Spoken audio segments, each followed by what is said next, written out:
What's up, everybody? Welcome to this early stream. 4 o'clock. We got a couple people in here now. Good. So we're gonna do, I don't know, a bunch of stuff today over the next couple hours. So I've got Photoshop open here. I've also got Cinema 4D open. We're gonna play in here first because I want to do some stuff. Let me share something real quick to Instagram. Not Instagram, yeah, Instagram. All right, cool.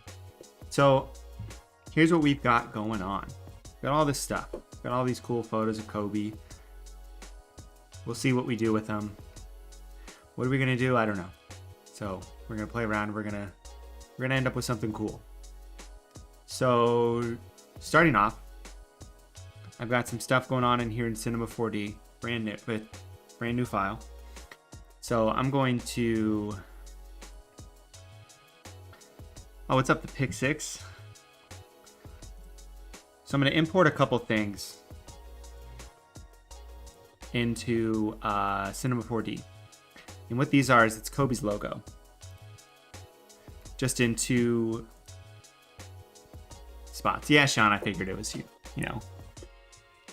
So I've got these 2 logos. One of them is just the logo that has been given a extra path around it. Well, I don't like that. I'm gonna have to fix that. But I can fix that and I can show you easily. So these are the logos. You see it's there's logo and then basically a loop around it. But the first one's no good because it has this border around it, which I think I can delete. Oops. And if I can just delete it, delete. This is where, I don't use this all the time. So I sometimes might not know what I'm doing. Right click. And we'll just do this. It'll be easier for me. All right, so we're gonna delete this logo. So here's Kobe's logo in Illustrator. Just gonna back it up, and it's just got this invisible line behind it. So I'm just gonna save it out as that. Now, when you save stuff to put into Cinema 4D, you need to save it as Illustrator 8 or earlier, from what I'm aware of. So now I can go in here, File, Merge Objects, and then throw this in here. And then it's in the middle of nowhere, so I put the coordinates back down to 0, 0, and here we go. The inspiration for this was really just, we've got a bunch of time and people love Kobe, so we're just going to do something Kobe related. So I want to move this up a little bit because I want these to be pretty much exactly the same. So let me add a camera, and this I can use as an exact point. And click on this little guy and it'll show us what the camera is, and then we'll zoom it out a bunch. But if we find some shoes and stuff, we can, incorporate that to make it Kobe related or shoe related. People love shoe graphics anyway too, so it's the best of both worlds. We got a Hannah Montana situation going on. All right, let's do like 7.6. That's pretty good. Okay. So what I want to do is I want to extrude. I'm going to name this inner and outer. So I want to extrude the inner part here, which as you can see does nothing because we need to turn on hierarchical. So now we got a little hierarchical going on. So now it is extruded. We'll go to the caps. I want to do a curve. And if I do a curve and then just don't change anything, it's just a nice sharp beveled edge. Now I can play around with a couple of these. And again, this is what I do when I use Cinema 4D is, I don't know exactly what I'm doing. I can bevel the outside, but I don't want to do that. Shape depth 50. Really what I'm doing right now is I'm just trying to 35. 15. What I'm trying to do is I'm trying to get rid of these parts that are broken. So you see here, these are broken. It's broken at these corners. It's probably partially due to the file we're using, because it's like a real sketchy looking version of the logo, because I found it on the internet because I couldn't find a good version. So we have this, but that'll happen. Okay, actually I want to set this camera, sorry, I want to set this to a specific distance.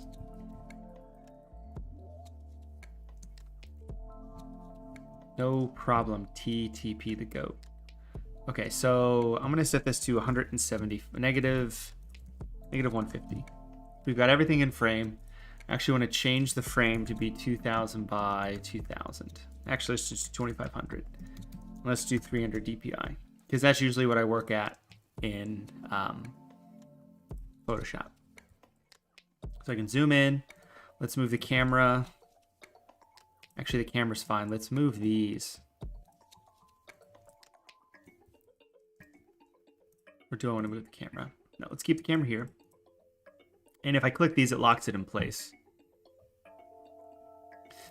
Yeah, Sean, I've got the same deal. It's not easy. I think the issue with a lot of stuff. Let me group these together. The issue with working in Cinema 4D is, and in 3D in general, I feel, is if you don't have the correct, if you're not paying for the correct sort of lighting and materials, it might not look real. Okay, so we've got the logo here. Let's add some lighting. This is how I do this. And again, you know, this is how I do it. I don't know if this is the best or correct way to do it because I don't use it that often, but it works for me. So I'm gonna set the luminance of this to, I have some assets downloaded for free from Grayscale Gorilla. So I've got some studios here, which are giant. Yeah, 3D is pretty intimidating just because you're working with, you're adding an extra, you know, dimension to it. That might work. So what I'm doing is I'm just adding a sky element to this. So if we turn this on, it's got lighting that is realistic. Now let me change the lighting to physical. Let me add an effect of global illumination and ambient occlusion. Now I want to save alpha and separate the alpha out. Now when I render it, it takes a little bit longer. This is what it looks like. So I'm going to set up a couple lights now. Let's set up an area light. I can go like this. We're not using the camera view, so I can use this now and add these lights however I want. Let me use some exact numbers. Let's do 50, 40, and I want this to, I'm going to make a new, where is it at? This is me using the program, and yeah, I want a new null. I want it to be dead center of this. This is going to be the light target. So I can use this light and I can go to the tags, animation tag target. And this isn't, I don't think this is exactly, they have a target light you can use, but I just like to do it this way. So you can click here and then it goes to the target light. So now if we move around, it's shining the light on there. So if I copy that light and then send it over -50, it's on that side now. Now we've got two lights in the front shining on it. I want to add one to the back though. Let's use an area light. We're going to change to the rotation tool. Rotate it 90 degrees. Let me pull something up real quick. Just for me. Okay, cool. And then we're going to move it up. This is going to be our key light in the back here like this. And one thing we can do is I mean, one we can name this, left, right. And we'll see what this looks like. Let's give this one on the left a slight yellow tint to it, and the one on the right, similarly, a blue tint. So we've got some sort of, light isn't pure white. It has some coloring to it. So we'll see what that looks like. That's cool. Okay, let's add a material to this object here. This is a null object that is just a group with the inner and outer parts of it. We might not even use the outer part, so I'm going to get rid of that. So we're going to use the inner part. We have the material attached to it. So now I can go into the material editor, and this is what we can do. So I'm going to remove the automatic reflectance, and I'm going to add a new one. So I'm going to add a Beckman, which if I do that and do nothing, this is what it looks like. It's metal, essentially. And it has a roughness of 10%. So that's how much sort of blurry or grittiness it has to it. If I set that to 0, it pretty much becomes invisible because it's fully reflecting the area around it, which is cool if you want to do something with like marbles. You know, it's like a ball bearing or like a pinball. So what I want to do is I want to add a layer Fresnel, and I want to do a conductor.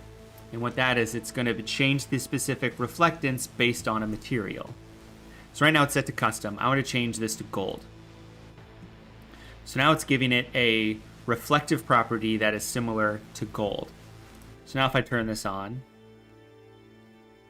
you can see it's reflecting gold. Now I want the color to be something gold-like. So I'm going to tweak around with these colors a little bit. Maybe I just give it a texture. Let's try this. I'm going to load a texture. I have an asset in my stock images of some gold. So I've got a bunch of gold textures in here. This one's actually pretty nice and subtle. It's got a little bit of a blur to it in the background, but it'll work. So now if I turn this on, we've got this gold here. Now, when you're doing stuff with 3D, and this is what I learned from the YouTube videos. All of this I learned from YouTube videos, so you guys can do this easily too. Nothing's going to be 100% reflective. And most of the time, it's just going to have a little bit of reflecting to it. So I'm going to set it to like 25. So if I set it to 25 and turn this back on, you can see we've got a little bit more realistic gold going on. But I want it to be a little bit rough. So I'm going to bump the roughness up to 15. And what that's going to do, it's going to give us a more natural looking glow here. Now, I'm not digging this texture. We can add texture in a different way. So I'm going to clear the texture and just give this a warmish gold color that we can always change later. That's the best part. Because this doesn't look terribly gold. So actually, let's bump this back up to like 85. Oh, I don't want roughness up to 85. I want this to be like 85. I want it to be very reflective. And it's going to be reflecting whatever your background is. So if this background doesn't make any sense for your scene, it's not going to make sense and it's not going to look that realistic. Let me try something. So I'm going to go to our sky. We've got the luminance here.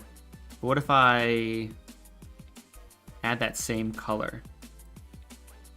So under color, you see we've got, let's do RGB values. Those are easy to remember. 204, 146, 29. 204, 146, 29. So I go here, I go to luminance, I go to this. We go 204, 146, 29. Did I get it right? Might have been close. When I export this, it's going to have the background in 1. And that is going to maintain all of the reflections in here. But it's going to be cut out from the background. I'm going to export the alpha, so it's going to cut it out too.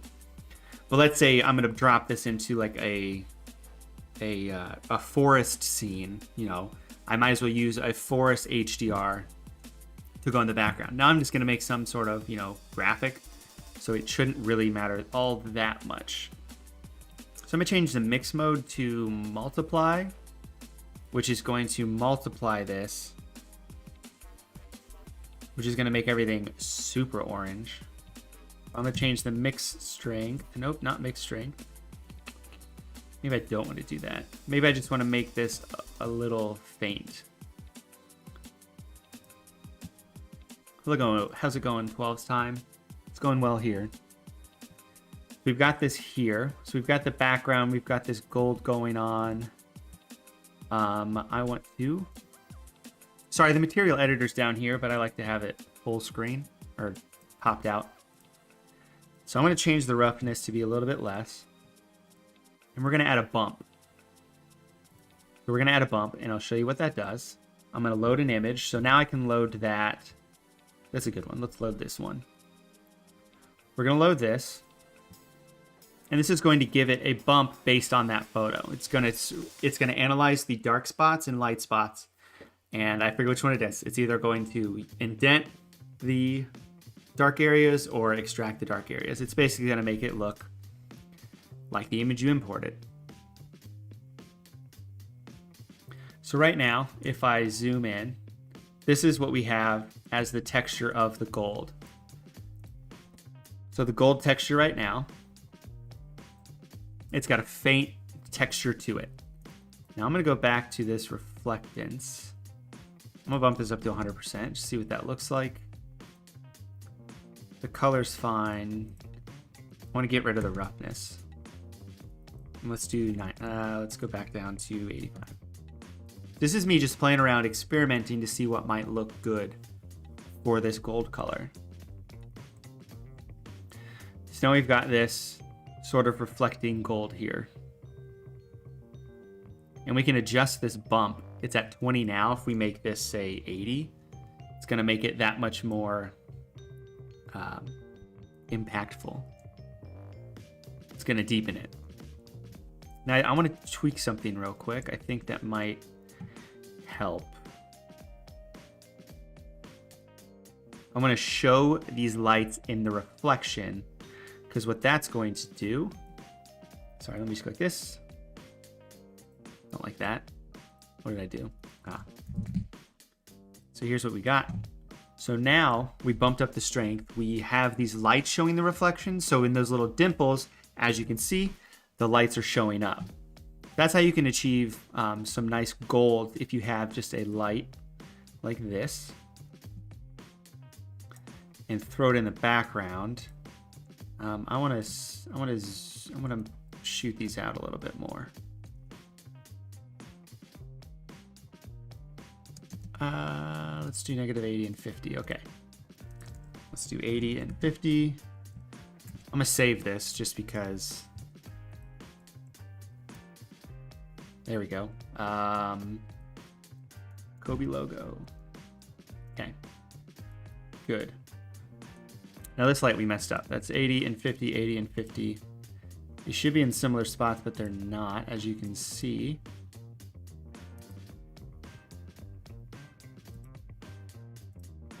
Because the Z for this one. Z for this, negative 40. Sure. And the Z for this is negative 40. Okay. Now if we pop back here, there we go. Turn this on, we'll see what this looks like. Basically, I just want like a really cool looking gold, which right now is not translating how I want it to. I think it might have to do with this bump. I'm gonna take this bump and I'm gonna scale it 600%. And I want it to be 20. Let's see what that does.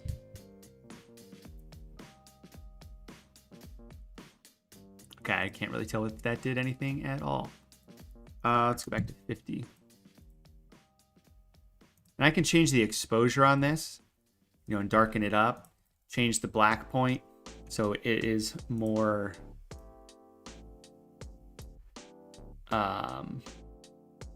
more detailed. So this looks better. Hey Denard, how's it going? Yeah, it's the best when like this preview like looks kind of cool and then you hit this button and it just all breaks and you're like, what happened? So I'm going to get rid of this tint we put on here.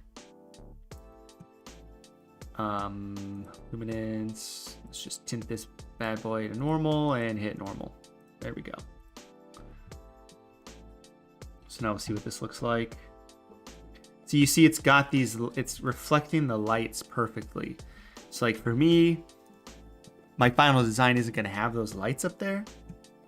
So I don't want it to look like that. So I gotta pick a different, I'm gonna pick a different HDR. What does this one look like? I use this one a lot, it's 17. We'll see if this one looks good. Might be a little too dark, but we'll see. That doesn't look too bad. But you can see the front is completely, it's blah. You know, you can't see anything.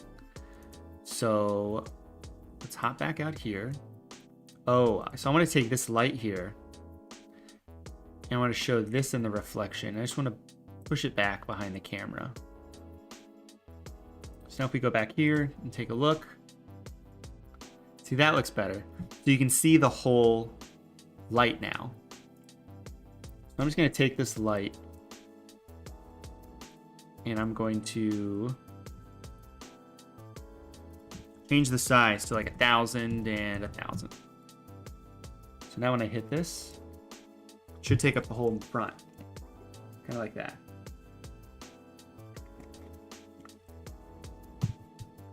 But based on the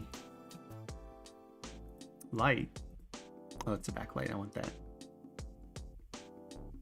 And actually, let's let me throw some shadows on here and hit this button too. Where's shadows? Oh, general. Shadow type, let's do soft. So one thing I hit, we'll see what it looks like here. That looks pretty good. What I'm gonna do is I'm gonna take this bump. Sorry, you can't see this bump we have here. And I'm actually gonna remove it. Yes. What I'm gonna do is I'm gonna add a noise. And I'm gonna blow the noise up to 600%. And I'll show you why. Maybe only 500. And the bump is 50%. That sounds good. Let's take this light in the back that we made. That's really, really, really big. Oh, I only made it 100. That's why. I wanted it to be 1,000. There we go. Now it's taking up the whole front. Now it's not exactly what I wanted. Let's do 599 and sure, 599.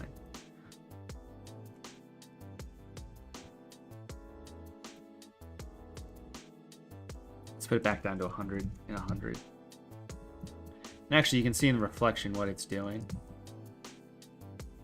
So there, it just fills up the area and it should work. There we go. So now you can see that the bump is causing it to reflect all crazily. And it's hitting all of these lights that we're using because we told to see them in the reflection. So I'm going to take that bump. The bump's good. I'm going to put the roughness up to like 5. We'll see what that does.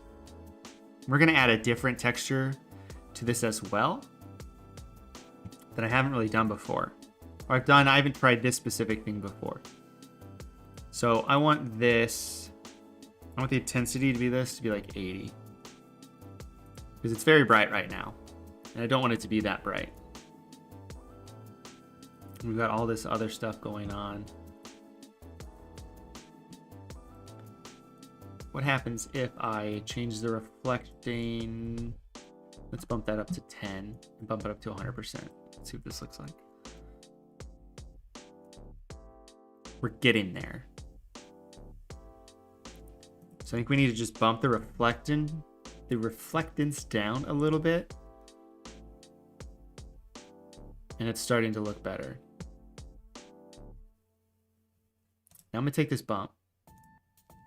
Now let's make it 600. I'm just changing the global scale of tiny little noise to make it big, warpy stuff like this that you can see here.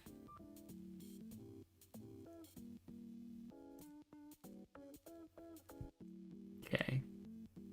And I can change the shaders of this. Like I can make this different colors if I wanted to, but that's not what I want. That looks cool. That's kind of what we're going for. But not quite. I bump that up to 25%. Yeah, that looks pretty good. Let's just bump this up to, let's bump this up to 100 just so we can go drastic so I can show you what it does drastically. It might not look bad. We might just keep it there. Like this looks fine. This looks kind of cool. That's cool. I can live with that. I'm going to copy this.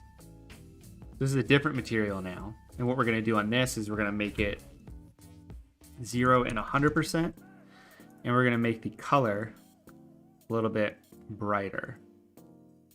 Like this. And then we're going to apply that to the same layer. You can apply multiple layers to this, but we want the selection to just be, let me see if I can do this right. R1.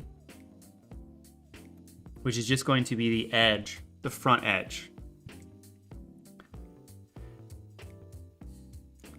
So I can zoom in a little bit on this, but first I want to add an area light and I want to push it in the back. Just want to see what this looks like. Because the inner part of it was looking a little too dull. So I wanted to see if putting a light there will work.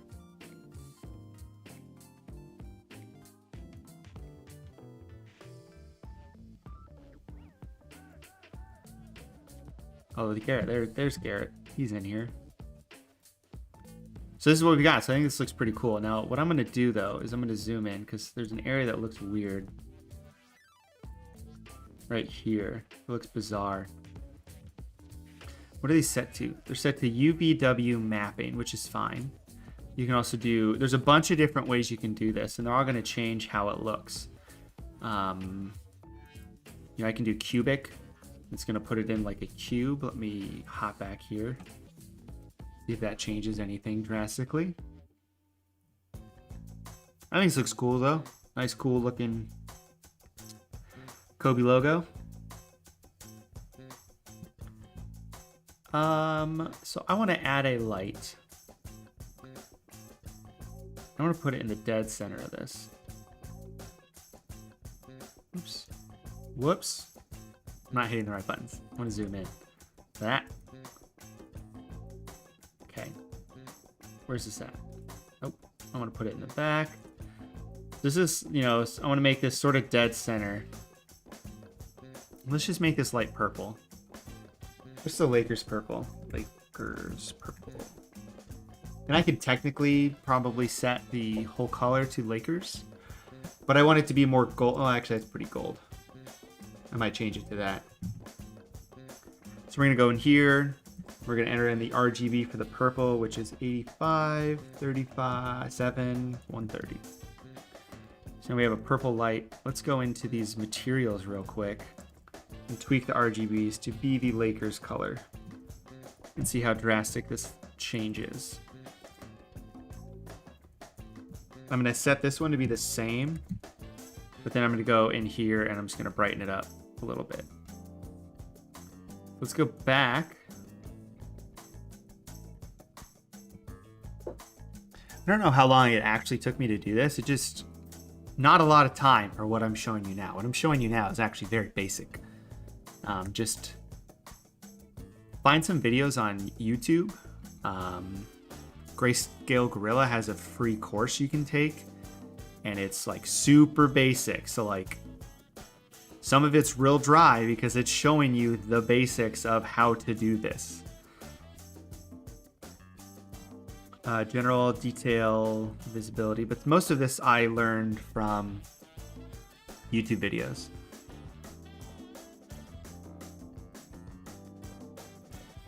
This is a different type of light, so let me hit this, see what this looks like. See, that looks cool right there before rendering, just like the light from the inside shooting out. That looks cool.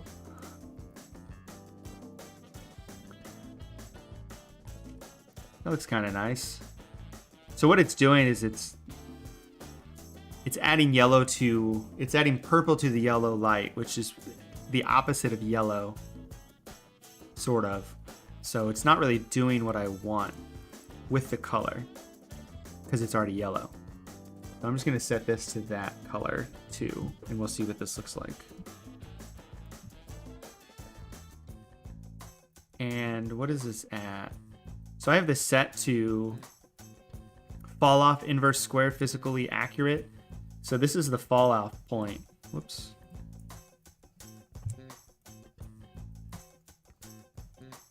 So you can see all these orbs.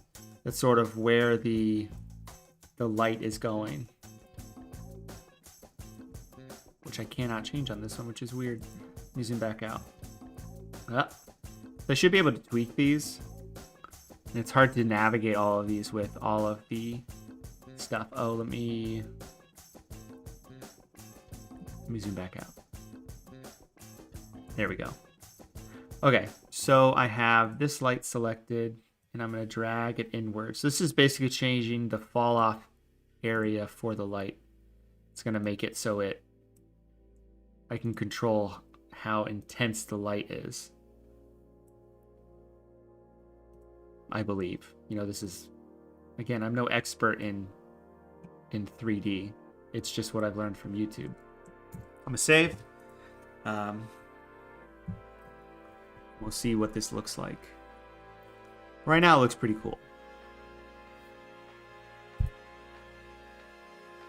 I kind of like that light in the middle. I think I just need to move it. I think I just need to move it a little bit. Move it inward a little bit. Maybe I make it a little bit weaker too. I think it's a little too intense. And I'm clicking anywhere on the timeline down here just because I have my camera set to specific keyframes. So if I go to any keyframe, it's going to shoot back to where it is. Well, there's a bunch of articles, Darian, on the Mamba logo, on this logo, and the explanation and breakdown and everything of the logo. Okay, so we got that going. So now we're going to add something else. So I'm going to add another material on top of this, which you can see is going to take over for it.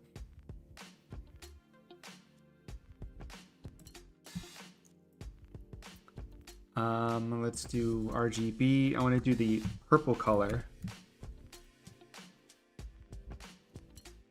which is good. This is what I want.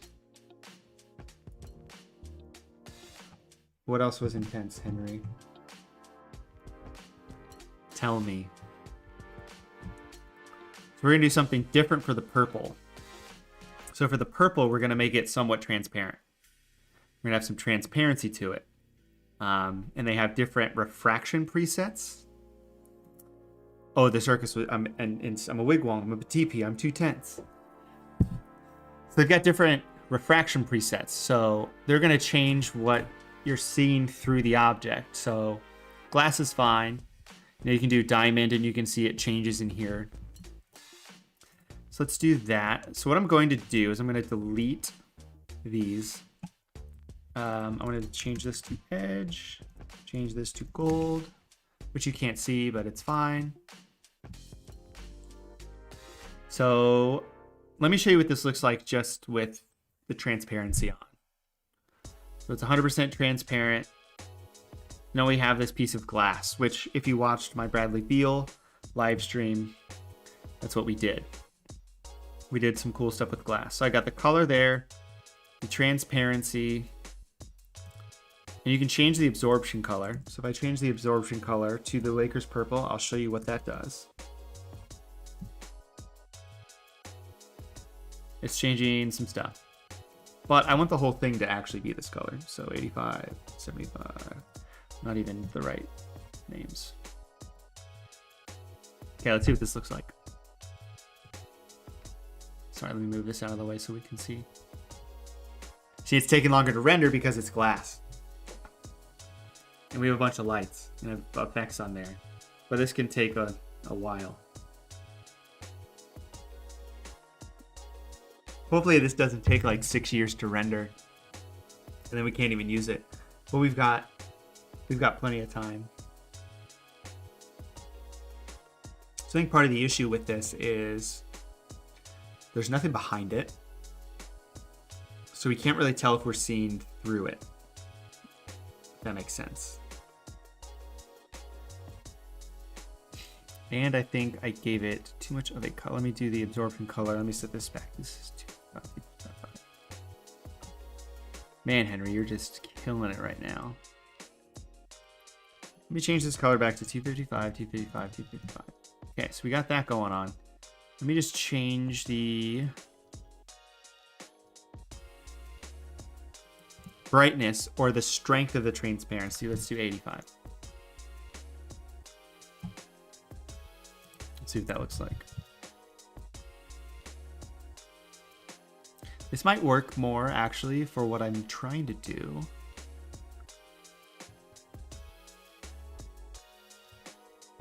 We'll see.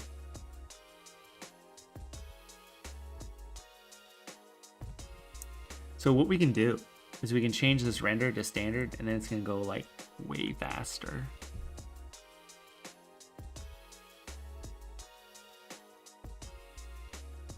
It's doing main pass 2. Down here at the bottom, you can see 404. So it's going to start rendering any second. How's everyone's day going while we wait for this to render?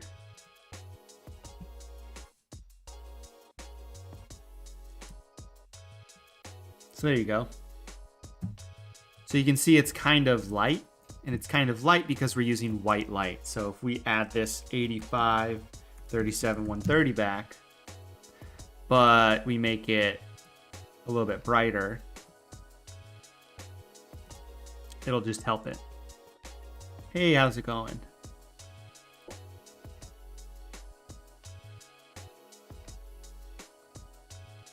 Much more time to watch from the UK now. COVID test, it's not good. If you got a COVID vaccine, that's good. Man, this is taking forever. I have a feeling this is going to take like 6 years to render out. It's like, I like this, but it's not transparent. But it is, but I can't tell that it's transparent. Let me change this preset to like glass. That might help. And put the brightness back up to 100. Whoops. Whoops.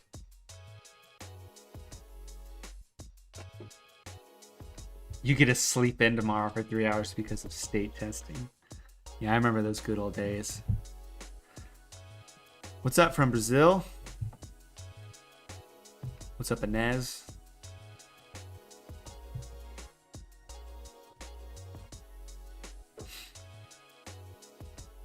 So what we're going to do is we're going to try and make it so this is part gold, part glass, all combined together.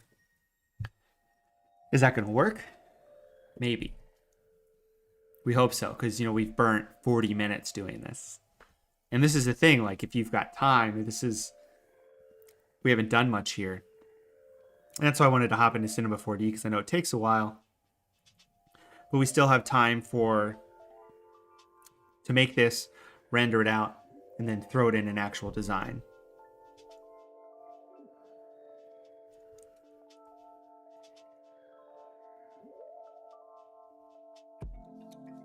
So I mean, this doesn't look like I want it at all. And it's probably because there's actually nothing behind it.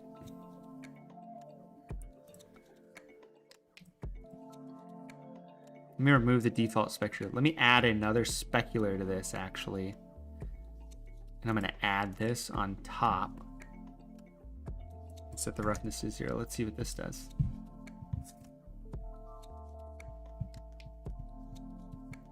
So hypothetically, what we're making is something that's going to be, you know, the main background for the image. We're going to cover up half of this with photos of Kobe, probably, so we'll see what this does.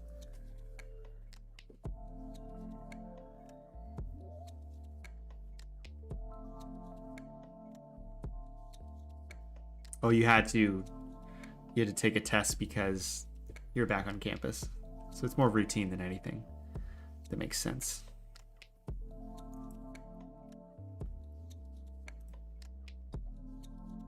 All right, this is taking forever. So what I'm going to do is I'm going to add the gold back and the gold edge back. And what we're going to do is we're going to go into the gold. And I'm going to add an alpha layer to it. And the alpha is transparency. So I'm going to give it a noise. I'm going to go in here and change the noise to something else. Hama. Nope. I forget which one it is. It's one of these. Luca. Nope.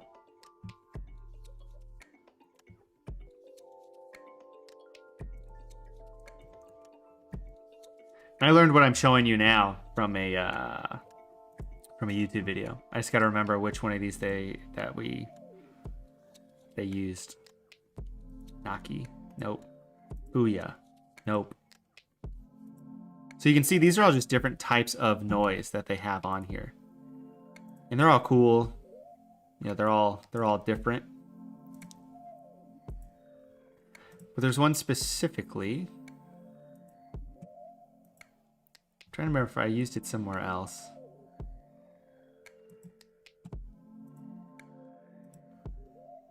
We can find it. So let me just search. Oh God, moving that. Don't want to move that. Let me search my computer real quick. For Cinema 4D files that I have modified recently. And this will hopefully allow me. Oh, not that one. Oh, not that one.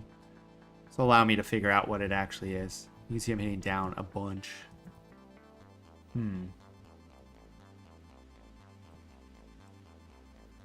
Might not be in here.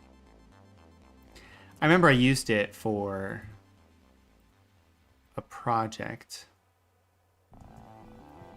which I think is on this hard drive, which I don't know if I can plug in.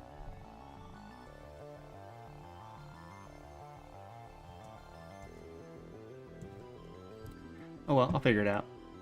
We'll just play around. So what I want to do essentially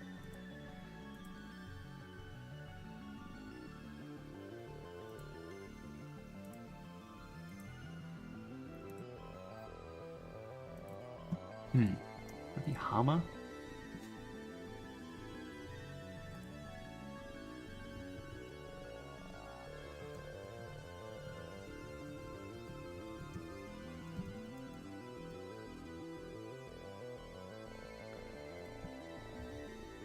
You can change the seed, and that's going to change the size. Yeah, this will work.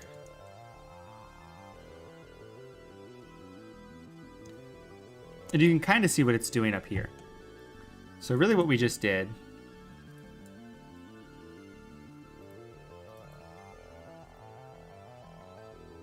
is add the same. Can I just like paste the alpha? Like that would be super cool.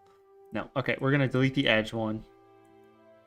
We're gonna copy this one and move it over. If I can grab the right one. Edged. I got my second shot last Wednesday. It didn't feel good for just a little bit. Okay, I want this to be a little bit brighter because this is the edge, and I want the reflectance to be 100%. Super reflecting, super shiny. And I want this alpha. I want this alpha here to be super contrast. I want a lot of contrast. I'm gonna bump that up to 100. We're gonna bump the edge up 1. Alpha. We're gonna bump this up to 100. And this might not look good. We're gonna save. See what this looks like. Hit the button.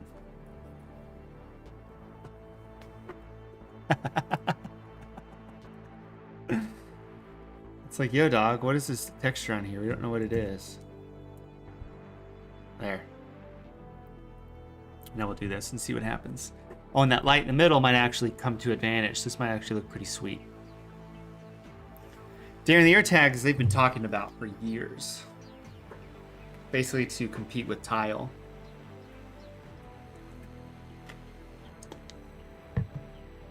Here we go. So now I got this cool Kobe looking logo. Let me zoom in so we can see what this actually looks like. You see it's doing some crappy stuff here that doesn't make any sense. And that's all based on how it's mapped out, I think. Let's do shrink wrap, see what that looks like. Nope. UV mapping is usually the best. Seamless.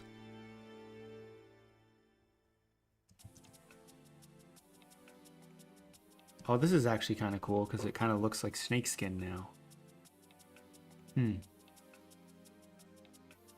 That's fun. Grid. Solid. Front. Both. Reason Cinema 4D, Seth. We're doing crazy stuff. Let's see what it looks like at this angle. The sides look completely messed up, and I hate how they look. What's going on, guys? What's the problem? What's the problem, Ossifer?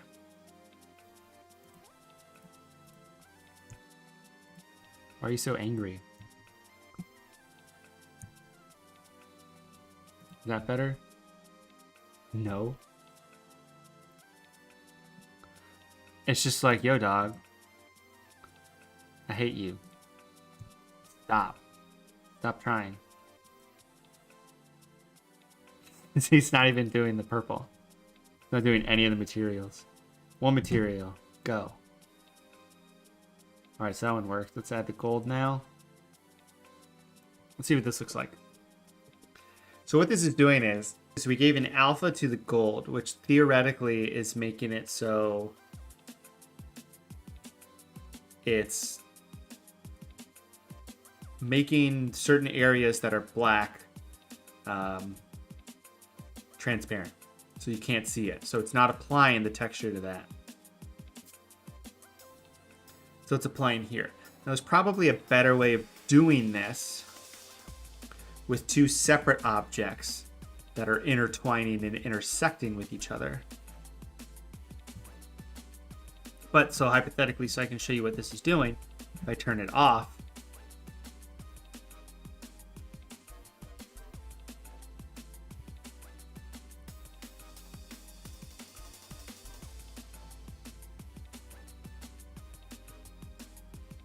it's just this gold stuff. But it's all hollow on the inside, so that's the thing that I'm not certain with. But it still looks cool. Oh god. Just applied that to the wrong thing. There we go. Let's add the purple back. Purple's got to be beneath the other two layers. Save. Click. One of my students is quoting your camera raw techniques. I like those techniques. I think they're pretty, part of it's pretty standard, stretching the image and stuff like that. I enjoy those techniques. I enjoy teaching those techniques. They're what I use for everything, so. There you go. Molten Lava 3D logo. Oh, I need to set this edge to R1. That is the problem. Why it looked a little funky. That's just going to give it the edge instead of the front.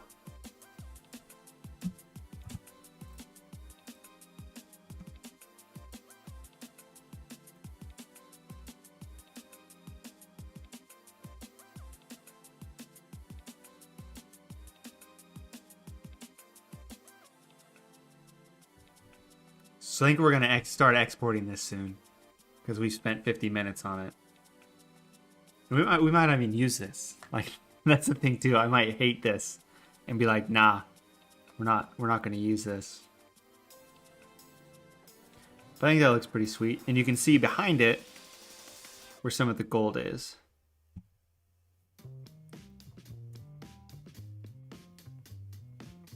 So that's cool.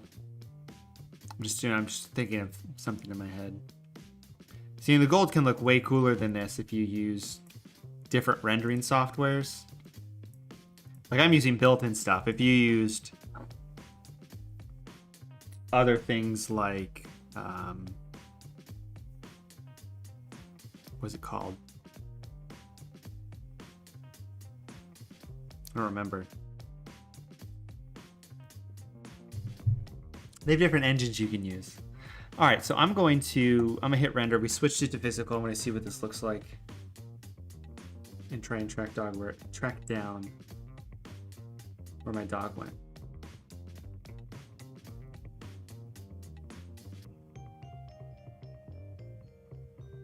What is that engine called? It's like super common. I just don't remember what it's called.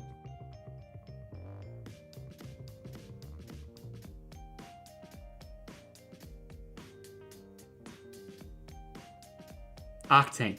Thank you. Thank you, Garrett. It's called Octane.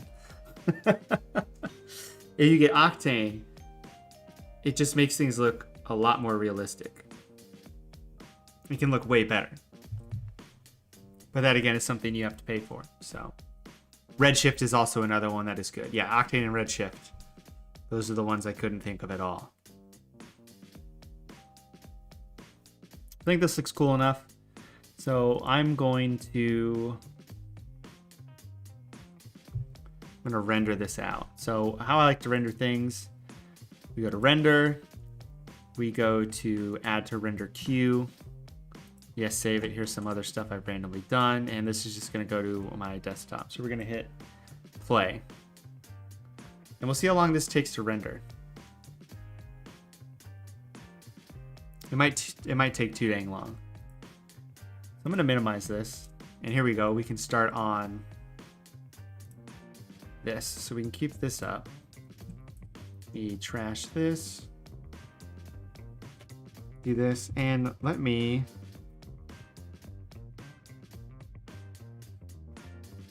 go grab my dog real quick. And then we can see how long it thinks this. Oh, hold on. Bad. So under Cinema 4D, which is hidden right here, under the, quit, save. Yes, would like to stop. Under the render settings, I'm saving it out as a TIFF, which is good.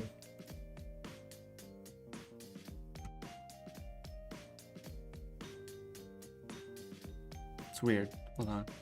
Output. I want to output just the current frame. Okay.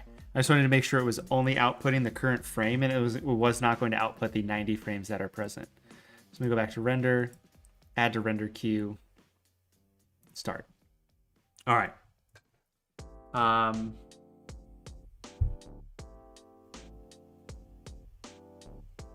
Talk amongst yourselves on if I should add shoes to this design or not, because I wasn't planning on it, but I might put them in there.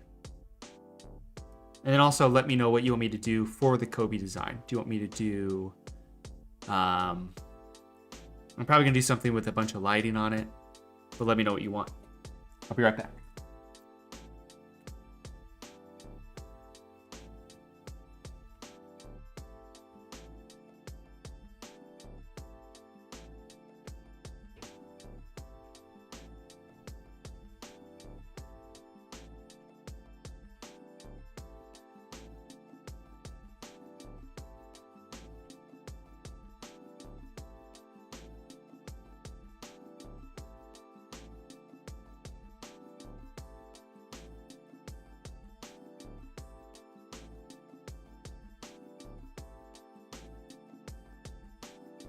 This is Penny, everyone. She's adorable. Render time, it's 1 minute right now. That's fun. Hopefully that goes down. Okay, let's put this over here. We'll hide that. Let's get started on, let's just get started on something. So I'm using Adobe Photoshop 2020 again because Adobe Photoshop 2021 just was not working. I can show you.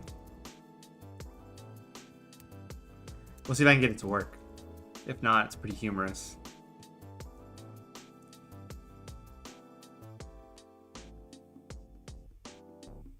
I think it's because I restarted my computer and it probably automatically updated.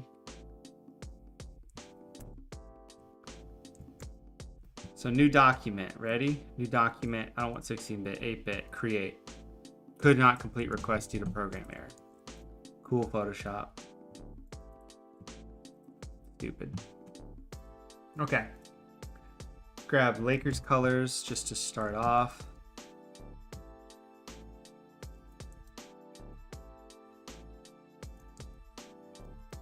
Okay, we got Lakers colors.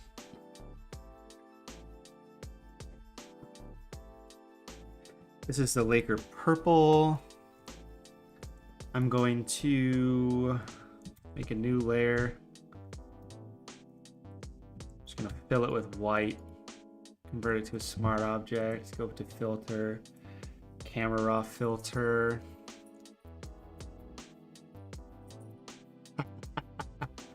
Here's the estimated time remaining. These are hours. So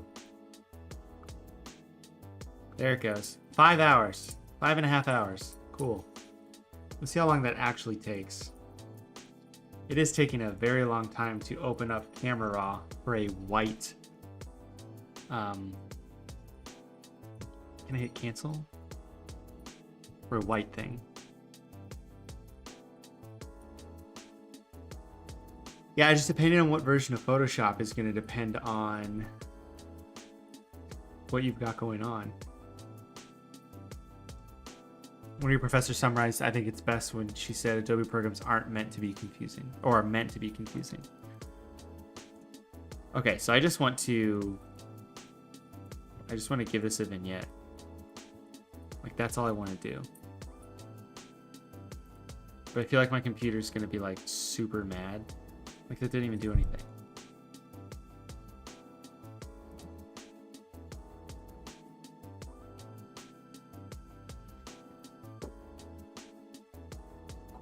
Oh, my dog is right behind me. So the problem with Cinema 4D is, if I have Cinema 4D running and exporting this, I really shouldn't be doing anything else, because it's taking up a lot of processing power to do that. Which is making the camera raw filter on a white background not want to do anything.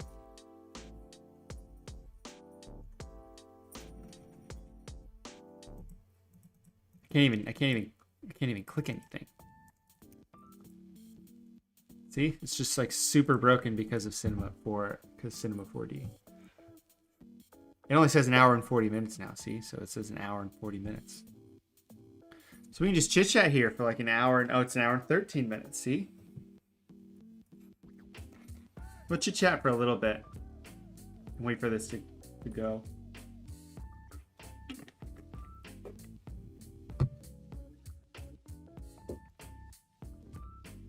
Hello, hello. Good evening. How is the golf going? I actually played 9 holes on Friday and 9 holes on Sunday. And it went pretty well. See, this is shooting that bunch. So on Friday I played in my old work league. It's a very easy course. I'm like my handicap, I was told, is a 2 there because it's so easy. I shot 1 under, so that was cool. Pretty easy course though. And then I shot like a 44 on a hard course on Sunday. Favorite design stream so far? It's a good question. I had a lot more viewers the first couple ones. You know, I got 15 of you guys in here now, which I'm grateful for. The first ones though were pretty good. I really enjoyed the T-Rex Shields one. I was just really happy with how that came out. I think that was cool. I haven't tried Element 3D. I know there's a bunch of different programs people use. You can use After Effects. You can use this. You can use Maya. I forget what Design with Dan does or uses. He uses some odd other program too as well. What? My dog's getting feisty. Hi.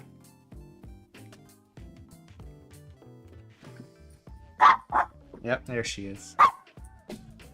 Yeah, I talked to Ethan and he uses After Effects. That's why I brought that up.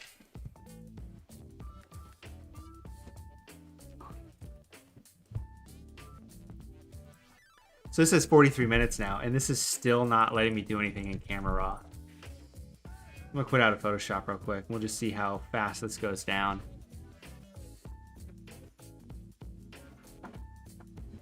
Check CM De La Vega. Yeah, Bennett, I started a little early today because my wife actually went into work. So I was like, all right, cool. Yeah. Found some bubble wrap. So I decided I'm going to stream super early and stream for like 3 hours. Because she's not here to be on the internet. But then I have to deal with this dog.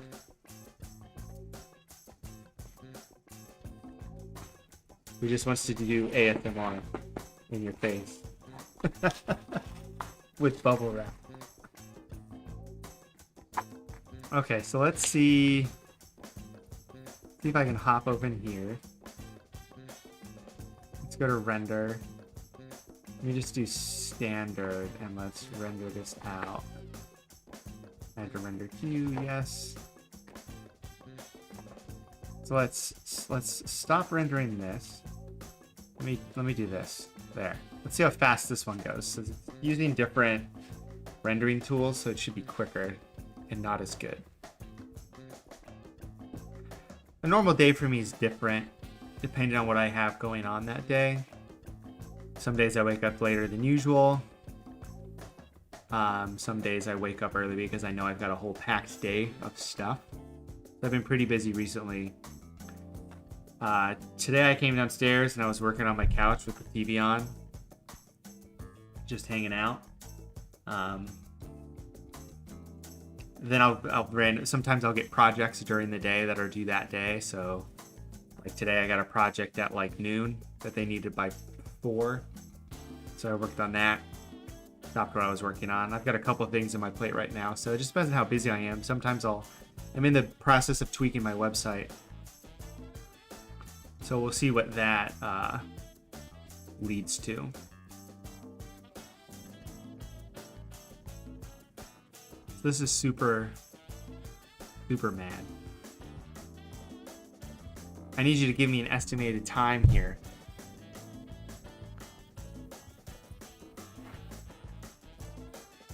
Alright, dog's back with the ASMR.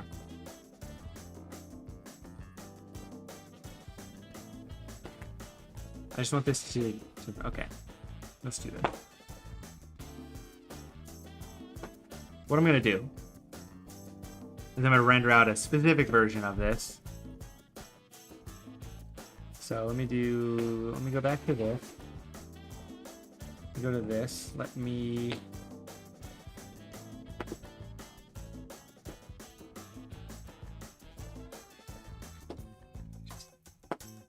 turn the alpha off on these. And then just delete that. Render edge from the queue. Yes. Delete. Okay, this should render out a lot faster. Just because it doesn't have any of the complicated transparencies, so we'll see how long that takes. 10 seconds.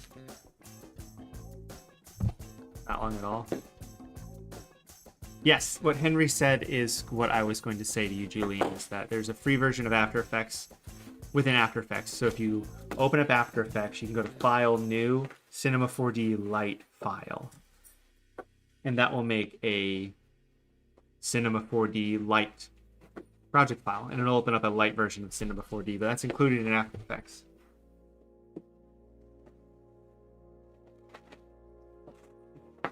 And that's what I was using until I got this version of Cinema 4D. in that version, what I used for a while, and you can do a lot in that. I've got a different video on how to do gold text with Cinema 4D Lite specifically. So exporting is weird. Yeah, I think I show how I export into that, and it's not the best, but it'll work.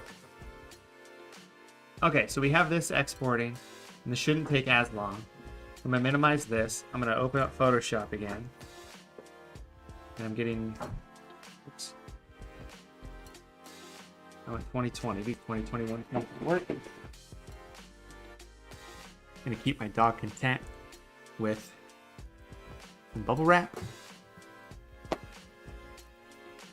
Hop in here. Cool, cool, cool. I scheduled some tweets to go out every hour of this, so they're working, so that's good. ZG visuals, what are you working on? I've got some cool wallpapers I've made recently. I've got some more just generic sort of templates for a client, trying to just be as discreet as possible. I've got a couple things under NDA I cannot share. I'm doing some environmental stuff, which is cool because that is what I was doing before COVID hit. Let's see if I can actually do stuff. Okay, so this is already done because I got rid of the transparency. So that's cool. So let's go here. Let's convert this to a smart object. Let's grab a camera, raw filter, big old vignette. Yep. I just wanted to add a vignette to that. Hi. Oh. Let's see if she'll just sit on my lap. There's a bunch of different ways to do a vignette. I do not like that vignette. It looks terrible. So I'm going to set this to multiply. We're going to add some layers here. I'm just going to mask this out like this. And then I'm going to blur.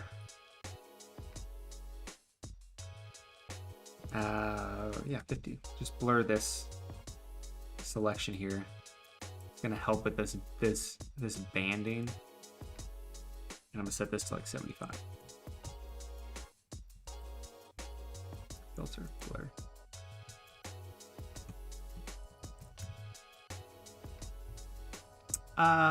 Okay, so let's do Kobe stream design. And we'll save it as a PSD for now, even though we're probably going to just save it as a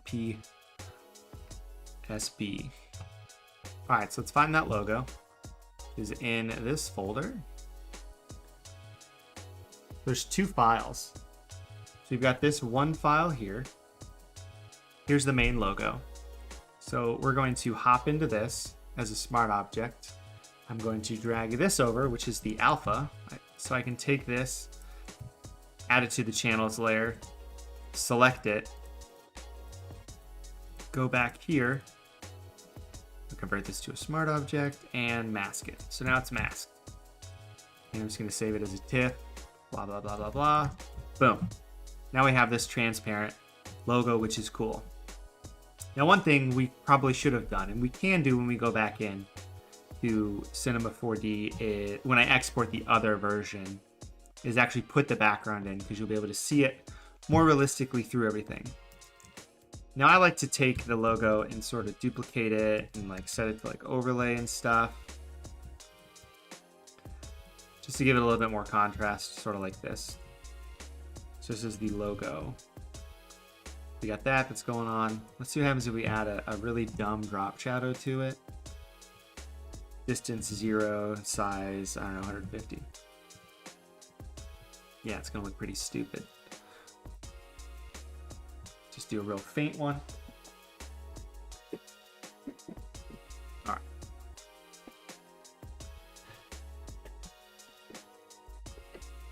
Okay, cool. So this is the basis of what we're doing this graphic on. Now, are we going to use this? Are we going to like this in the end? We might not. That's the fun part. So I know I wanted to do something in the background with this logo. You know, maybe something like this,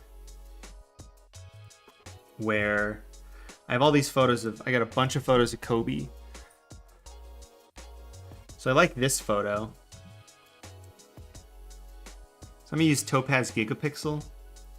And what that's gonna do is it's gonna allow me to blow the image up.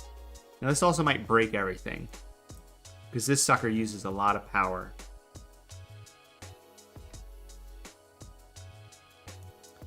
As you can see, it's not even loading.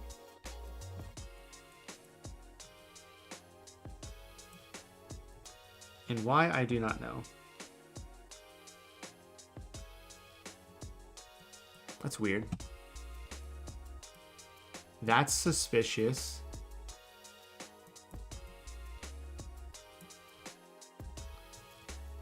Well, that's not working. So guess what? We're not going to use that. And I can't use Photoshop 2021 and try one of the neural filters because it's broken. Okay, so I kind of want to use this photo of Kobe in the front. You know, in front of everything. Let's just go in here real quick.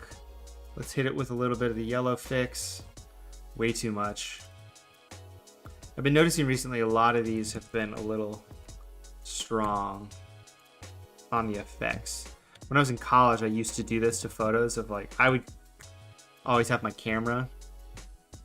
I would take a bunch of photos around campus and at like parties and whatnot, and I would always blow up the like clarity to 100, and it would piss everyone off because it would just make their teeth look stupid and yellow.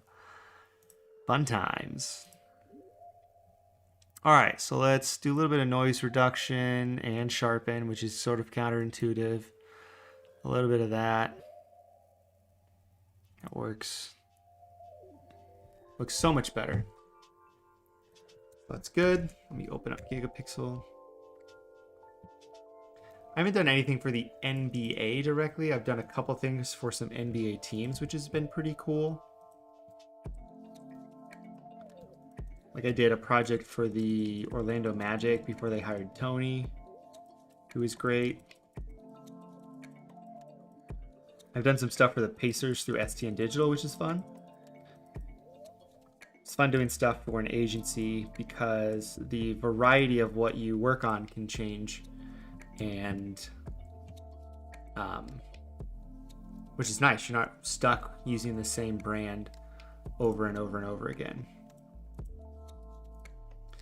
So I actually went to, what college did I go to? I went to Sinclair Community College, which is in Dayton, Ohio, because I had a scholarship there from high school because I was in a tech prep program, which basically meant half of my day was doing graphic design stuff or prepping for technical work in the design field. So I did that. So I got a scholarship to go to Sinclair, which is a community college, and it was really cheap to go there because, one, it's very cheap to go to Sinclair, and two, it was pretty much free because I had this scholarship. Let me get rid of some of this overcast. So I went there for 2 years, got my associate's degree, but felt like I needed more work. I needed to work on my skills more. I could use Photoshop like a champ, and you know, not like I'm using it now, but I knew how to use Photoshop pretty well. It was more the creative side that I wanted to work on. So then I went to the University of Dayton to finish out to get my bachelor's degree. So I have a bachelor's degree in visual communication design from the University of Dayton, which is where John Gruden went to college, so coach of the Raiders. Also the head coach, forget where, the Chargers, the head coach of the Chargers also went to the University of Dayton, which is cool. So we're head coach Hugh. So I went there, but people always ask, should I go to college and stuff like that, and I think you should. There's a bunch of designers who don't have design degrees that are doing just fine, but they're born with some natural talent and creativity. I was not born with the creativity. I was always into art, and I like doing artistic things, but I need a lot of the design theory and design knowledge and being in an environment with design in order to get better. So that's why I went to college. Obi Toppin also went to Dayton. Yes, he did. I looked over here. I've got a bunch of Obi Toppin cards because he went to the University of Dayton and was unable to destroy everyone in the NCAA tournament, especially Gonzaga. And I'm only saying that for Dan Beltran. So let's save this out. Desktop. Kobe front, big. I don't know. Let's replace this. Got this big Kobe in the front now, big. Just a little bit of editing on that done. We can tweak that a little bit. Let's select the subject, which is Kobe here. Select subject worked very well on this photo because of all of the contrast, so that's nice. It fell apart a little bit over here. That's fine. We can fix that.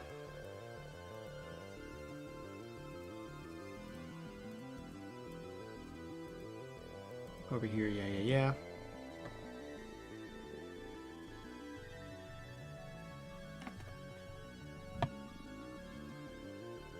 I will say most places are probably going to want you to have a degree,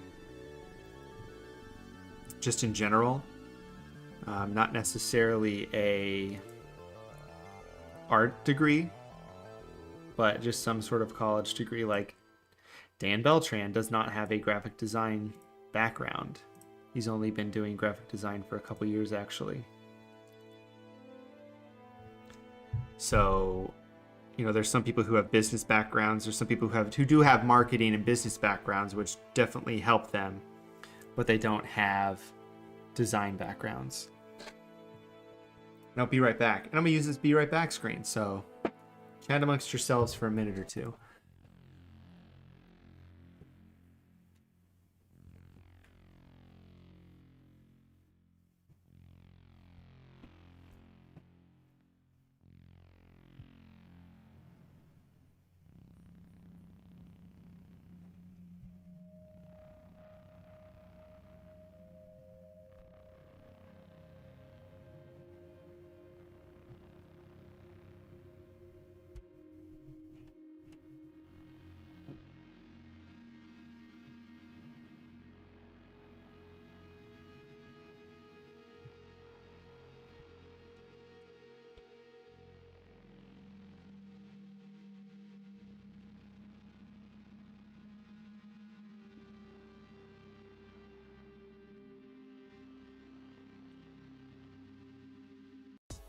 Hello, I'm back.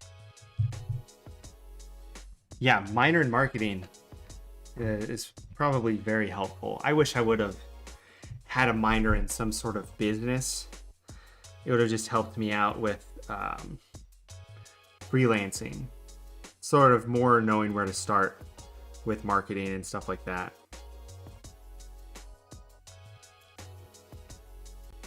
An undergrad is all you really need.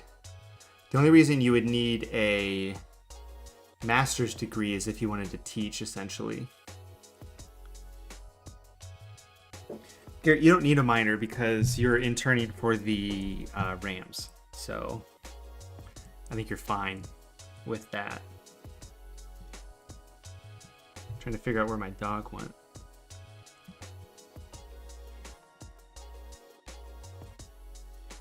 Whoops.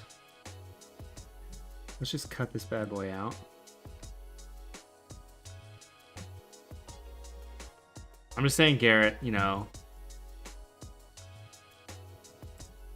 you're interning for the Rams and doing work for Dude Perfect, and you're in college, so miles ahead of all of us. Miles.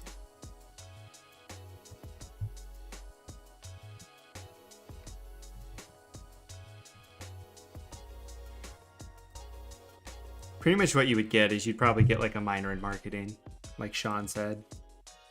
That's sort of like the default minor I would think you would get. Let's just go up here and make Kobe's head not look stupid.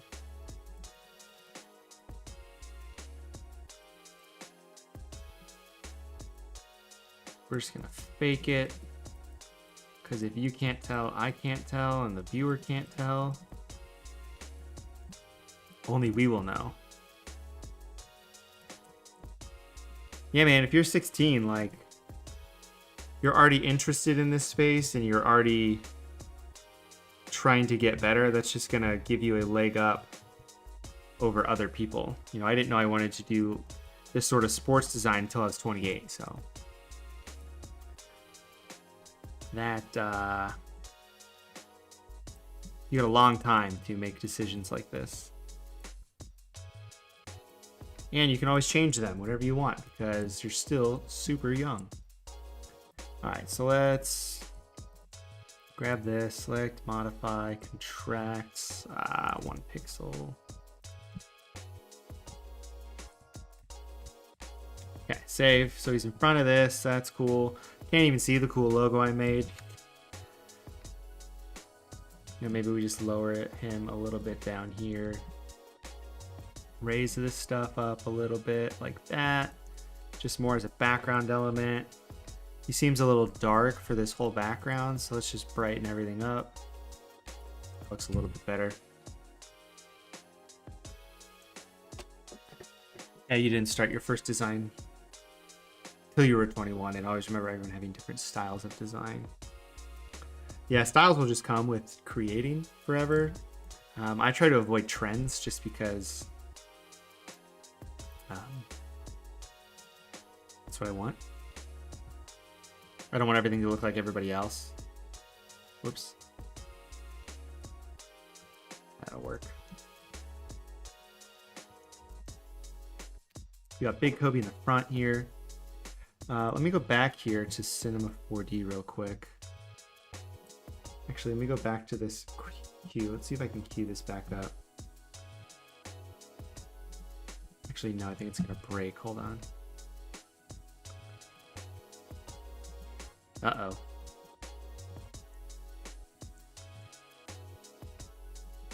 Oh, we got it. We closed out of it. Let me toss this back here. Go here. Go like this. Turn the alpha back on. Go like this. Turn the alpha back on. Save. Find the stuff that's breaking up here.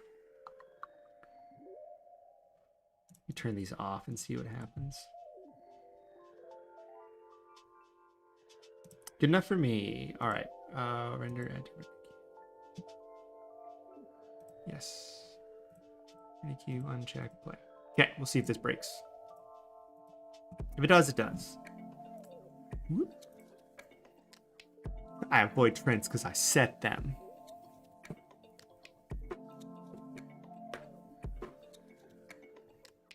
We're looking, I'm worried that I'm gonna go to college for graphic design, but then some classes are super easy because I already know a ton of Photoshop and plan to learn other programs. So when I went to college, when I went to the community college, there was 1 quarter. It was in quarters back then. I took 1 quarter of Photoshop. That was it. And then when I went to college, there were specific classes on like photo editing. So there's not going to be really, there's usually not a class that's going to be, you know, Photoshop 101, Photoshop 102, or 201, or 301.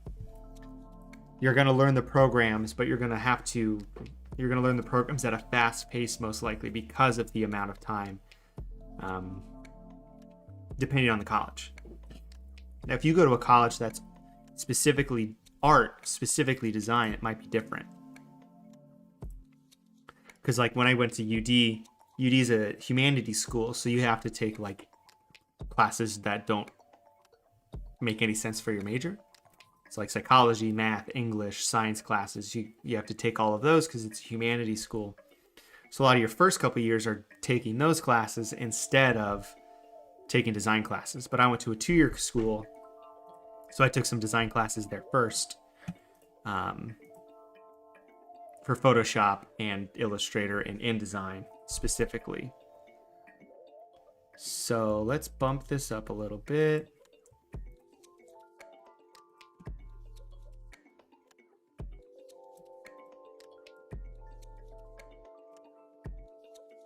But yeah, like when I went to community college,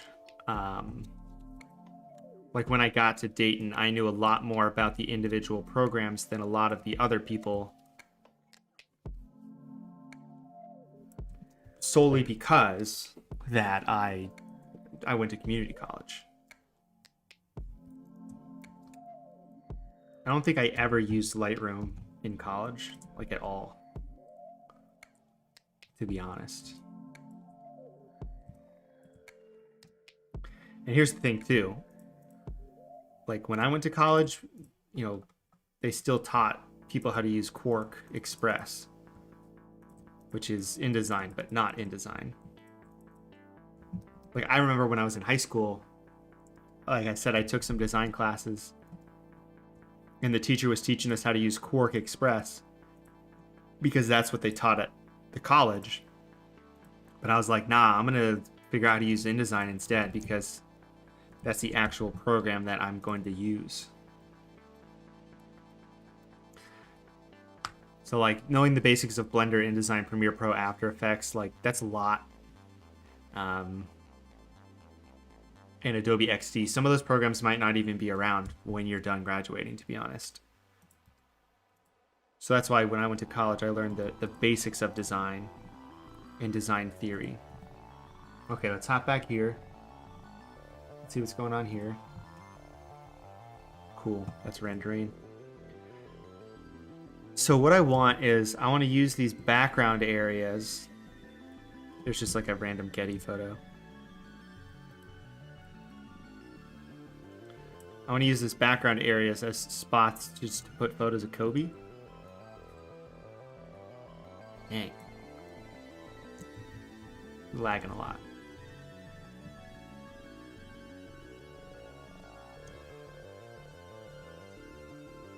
So make this a little bit smaller. We'll throw Kobe back here. Cropped in.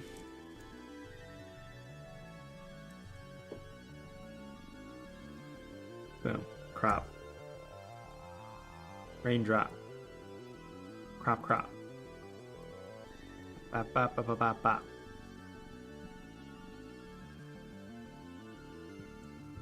Yeah, I got lucky because my high school had a specific... Actually, I had to drive to a different high school for it. But it was specifically for digital design, working with the community college.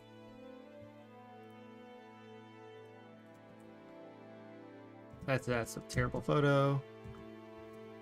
I'm just trying to find some photos I want in the background of this. And again, I don't really know. I don't really have an agenda for what we've got going on. Just something sort of to honor Kobe a bit.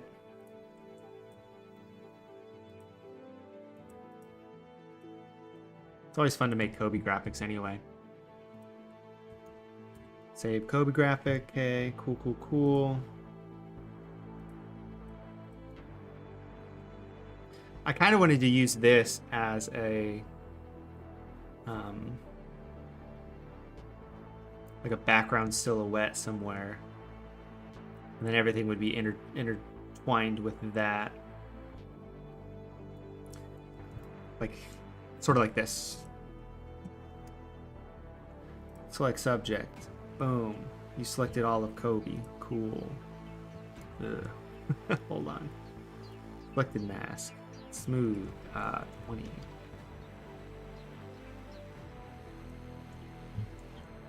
Or not. Selected mask. 20. Okay. Save. Kobe back. I'm gonna save that to my desktop. Go back here, go here. Place contents. Date modified. Uh-oh.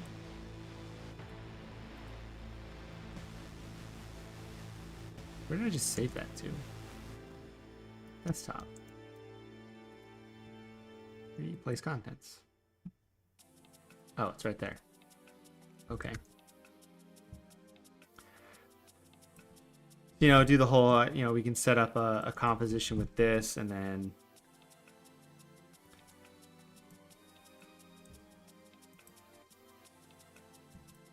let me just set this with a color. Let's just do that. But then like all of this stuff is, you know, one smart object that then is going to be grouped into this. So then there's faces and stuff, and I don't know. Something cool. As you can tell, that's Kobe. Just an idea. Get rid of that, throw this back up. Let me convert this back to layers. Okay. Back to where we were. I generally like to have a little bit of a vignette going upwards. Like this. Nope. Nope. Not like that. Like this. Mask. Gradient mask. Sort of like that. Using the wrong tool. Like this. There. Maybe I'll invert it and set this to screen, or overlay. Screen. Duplicate this. Invert it. Set to screen. Move it upwards so it's coming from the middle of that. Okay, cool. Great. Got it. It's empty. Oh, cool. Our Kobe logo's done. The new cool one. So I can just go like this.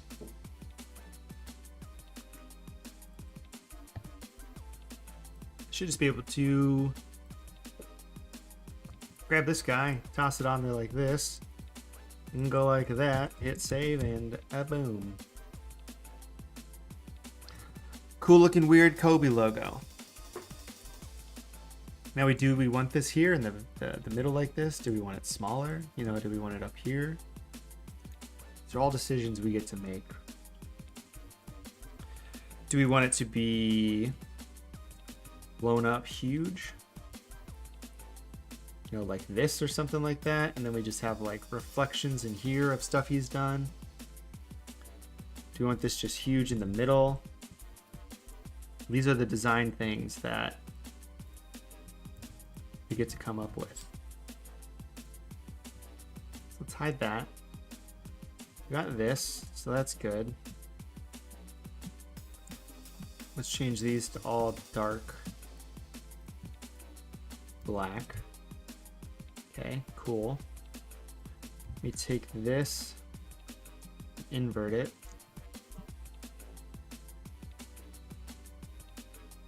Sort of like that, sort of a symmetry deal going on.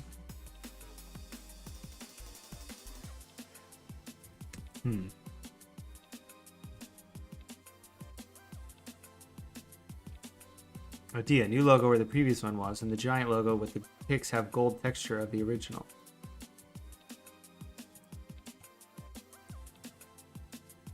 So go like this. And put photos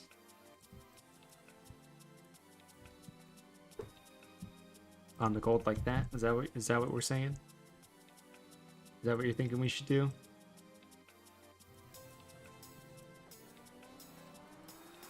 Gonna mask these out a little bit better. Like that? Is that what we're talking about? It's like a luminance at like 10%.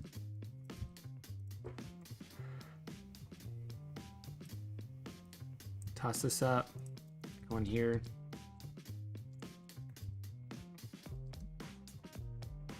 You meant the original logo that didn't have all this weird purple shit going on.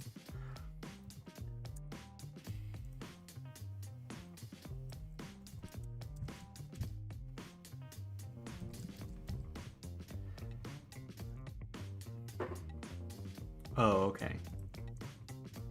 Gold texture file used for sending before you apply that to the pics. I don't think that's going to do what you think it's going to do.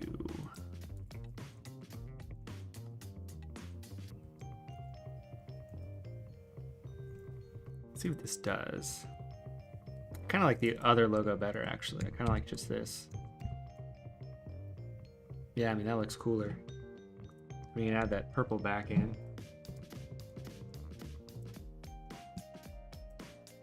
What do you guys think?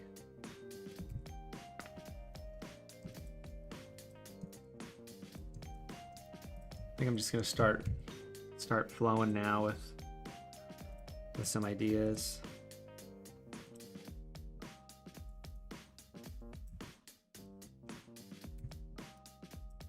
That's not gonna do anything. Color overlay.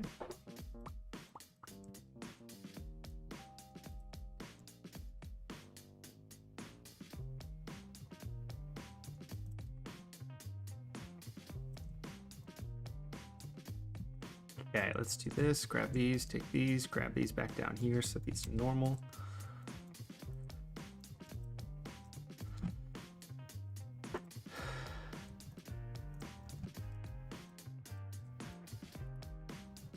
I'm just deleting a bunch of layer masks.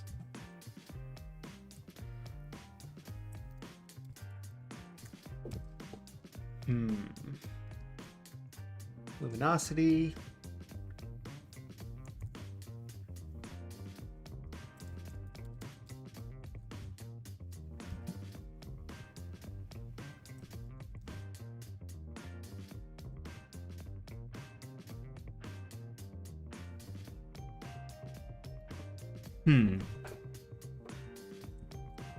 Let me find a photo. That's something I do. That's something I do too often, though. I'm trying to make this look different than stuff I've made before, which is difficult.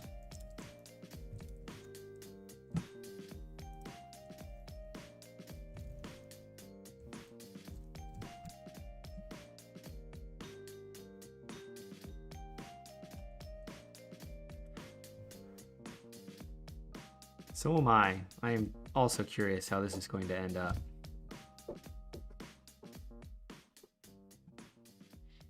Problem is, I want it to look super cool because it's Kobe. But also with that.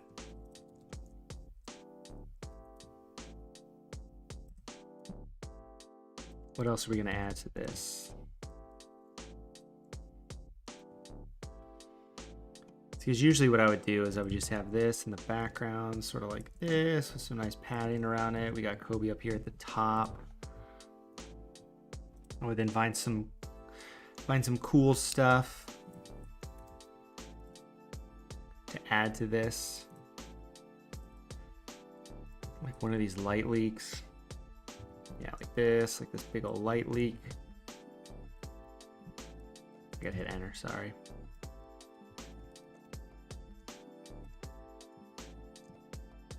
Batten this up like that. Set that to screen. Add a little bit of a levels layer to it to get rid of some of the sides of that. Grab some gold.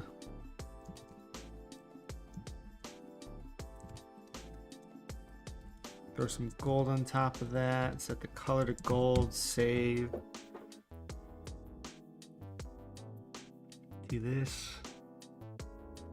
All right, let's put that. All right, I got an idea.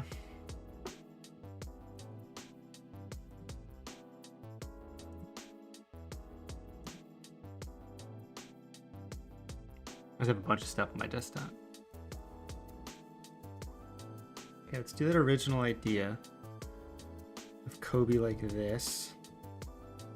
Let's put that behind all of this.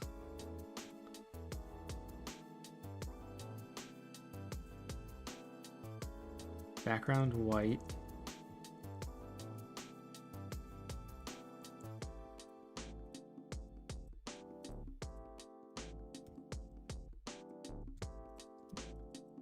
Okay, so we got an outline of Kobe here. but I want this outline to be better. So I'm gonna smooth it by like 10 pixels and see what that does. We can delete the inside, delete the outside, invert it. We can also go in here, take a brush that's black, set to overlay, black, overlay, and hit the edges, and that's gonna get rid of any fuzzy parts, so it's gonna be super crisp. And we can tell that that is Kobe. Set this to normal. We got this Kobe background here. We got this going on. Yep, okay. So I'm going to go into this, group this together. We're just gonna select his jersey.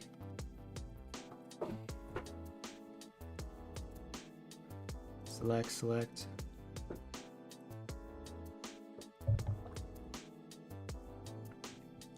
I can't get my cool touchpad to work. Maybe it's because I don't have it open.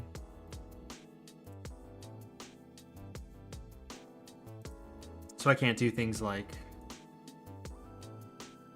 okay, maybe not.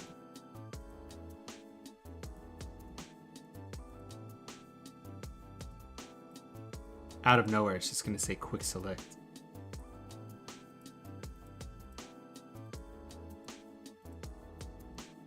So what I'm gonna do is I'm gonna copy here. I'm gonna clip out his name on his jersey, and we're gonna put that maybe in front of the Kobe we have. I wanna see what it looks like in front to add a little bit of depth.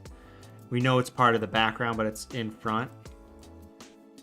Get out of here, Muhammad. We're not using no pen tool in here.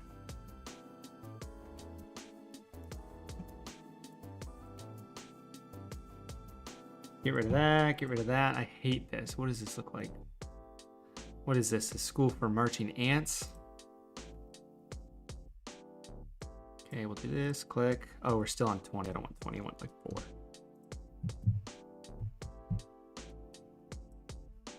4. Click. Clickety click. I just realized I never hit record on my computer, which is super fun. So I'll have to download this from YouTube. That's fine. I haven't been making other extra videos for this anyway, so no big deal. All right, Kobe Bryant, cool. Enter. Save. Kobe back names. We're real serious with this. Okay, so I should just be able to right click this, replace the contents of it with Kobe back names. Enter.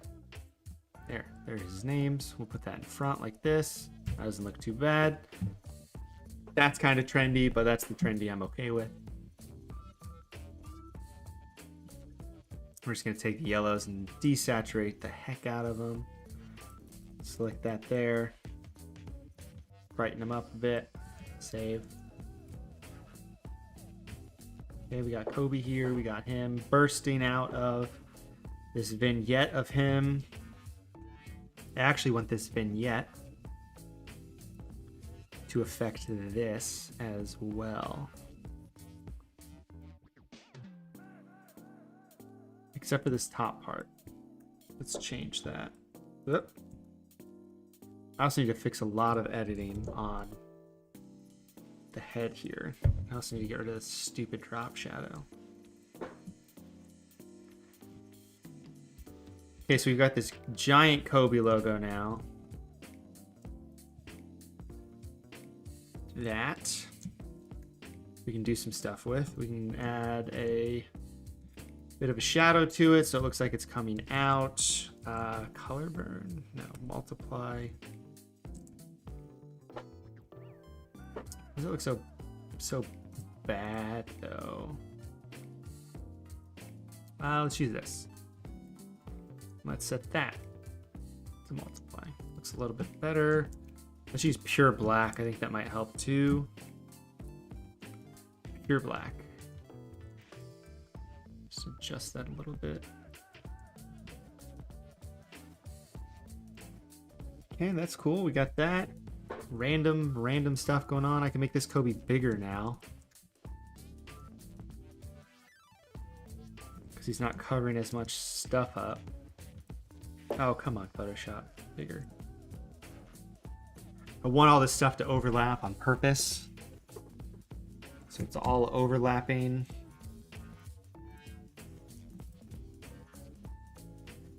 This Kobe's still too dark. That should help. Let me see if I can get rid of this thing that's not loading. Okay. Cool. All right, so we got this Kobe here in the front, and we're gonna do a bunch of cool stuff with this Kobe here. But in the meantime, we can add these photos down here now.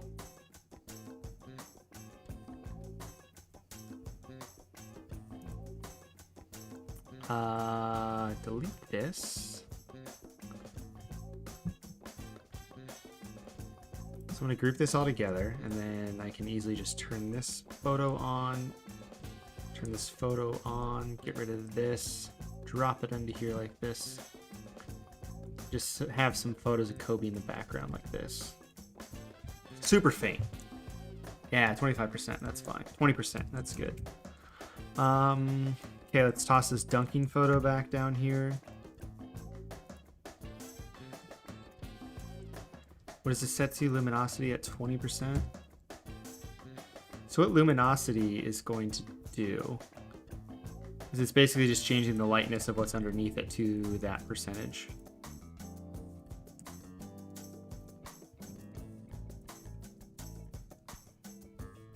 So we got the Kobe's here. We got the Kobe's there. That's good. Let's see if we can find some more of these photos.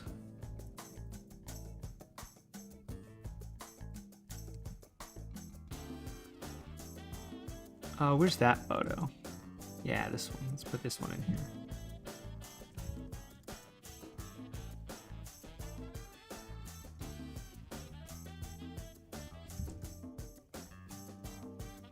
I just want to make it big enough so it covers up that lip there. Maybe we just make it a little bigger like this. Okay, so that's cool. We need something in this background though. So let's take this. Let's use this.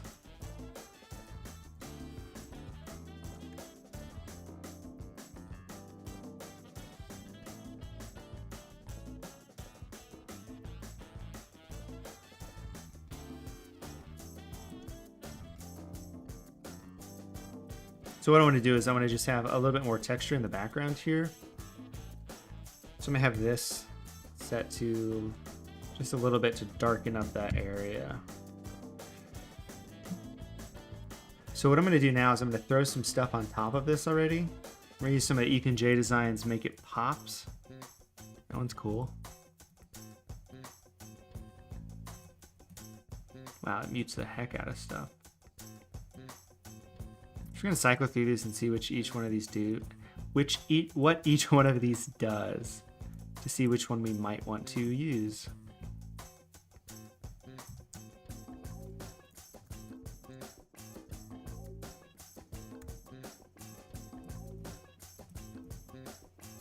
I like that. Makes it a little bit warmer, but I want to add a selective color on top of that to make the blues way more magenta, and the magenta is more magenta. Okay, we'll save that bad boy out. So the cool stuff with working with Cinema 4D is that we can stock images, flares. There are natural points where things are highlighted. You know what? We're just going to use Ethan's stuff again. Ethan J's got a great mega bundle, a bunch of great flares in here. Might as well use them. So let's toss this one on top, or throw this underneath everything. Let's make this into a group overlays. So we got this going on here. I want this to be the same angle as the logo. Make it look a little bit more natural. Let's duplicate that. Filter, blur, Gaussian blur. Let's blur it. Not 50, that's too much. That's too much. 20. Then let's fatten it up like this. 20 is too much. 15. 10. 10. So what we can do then, we can do some lighting where there's heavy lighting on him, which will accentuate some of this stuff, which will be cool.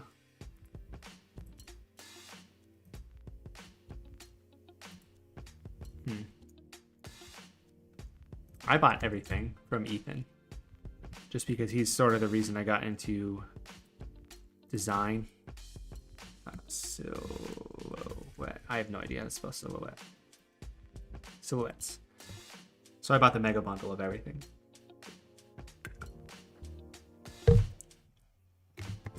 I also can just expense it as a business expense for my business, which I'm going to do.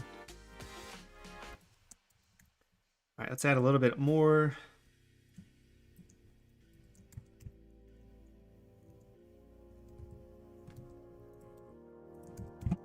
This is where I would probably...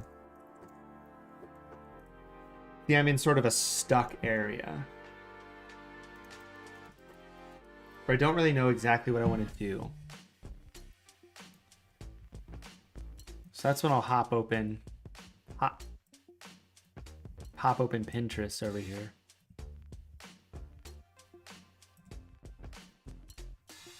And then figure out what I want to add. So I'll just look around and I'll just find some stuff that I'll get inspired by. So I've got sports designs here. I like to go to more ideas, so it's stuff I haven't seen, which is probably newer stuff.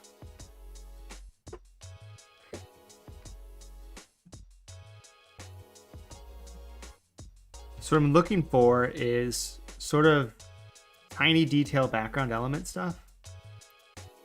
So like how in this has a gradient behind it. It has a little bit of depth to it. You know, weird stuff like this. Basically what people do in the background.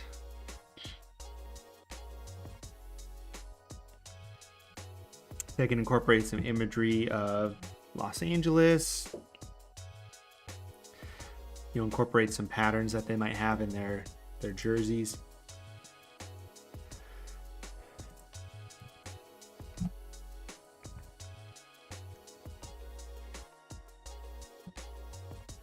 Let me take a look. I'm gonna quit out of Cinema 4D because we don't need it anymore. I'm looking up some snakeskin on our dear friend Envato because I want to use that as a texture somewhere. Let's see what this is. Vegan friendly patterns made in 3D software.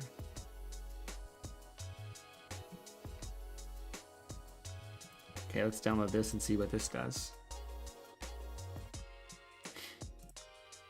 So these are, whoops, that's fine. So these are patterns. So if I go to Window Patterns, my friend Pat took a turn.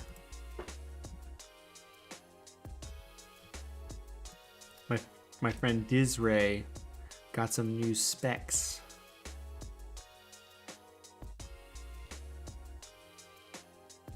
With his behind neighbor. Sorry. Import patterns.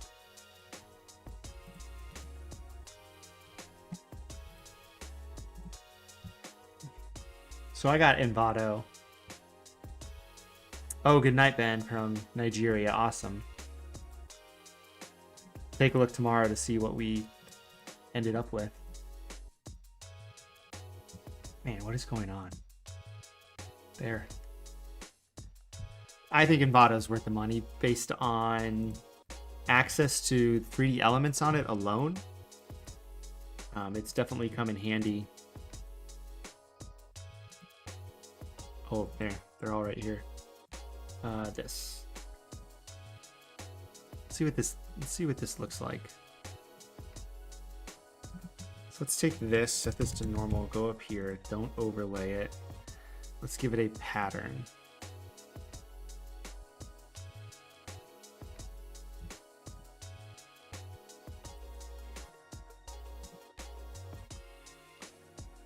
So is that the snakeskin probably? Yeah. These are kind of cool.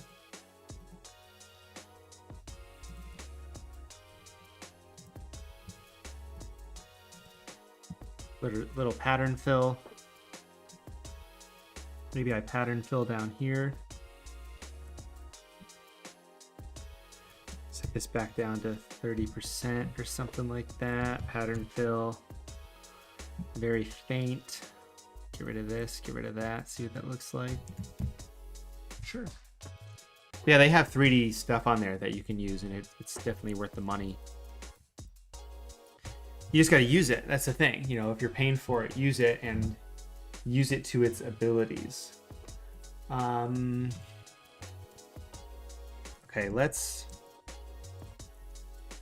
figure out what to add here. Let's add some more light, some more flares on the 3D logo. 3D logo flares. Okay, so we'll hop back here. 1 sec. Boom, here we go. Lens flares. Flare, click. Let's make these bigger so you guys can see them. So the color of the flare doesn't really matter because we can just change the color of it, but I do like using colors that are already there and good to go. I also want to pay attention to where I'm going to put the lens flare and in relation to the outside. So like for this one's got it hits the border. So if I put it in here and it doesn't hit the border, it might look weird. But let me try something out. Toss this in here. Set it to screen. You know, maybe I put it there. I need to move. So here's the thing. Where do I want these flares? Do I want them behind Kobe or do I want them in front of Kobe because of lighting? I kind of want them behind it, and then I can always change it later and add in more. So these flares are good that Ethan sells. I mean, he made them himself. They're definitely better than the generic stock image ones you'll see everywhere. So you can add another layer to this. You can do this with the color fill. I never do that, and I really don't know why. We're just gonna make it orange. Yeah, orange. We're gonna make it yellow. Okay.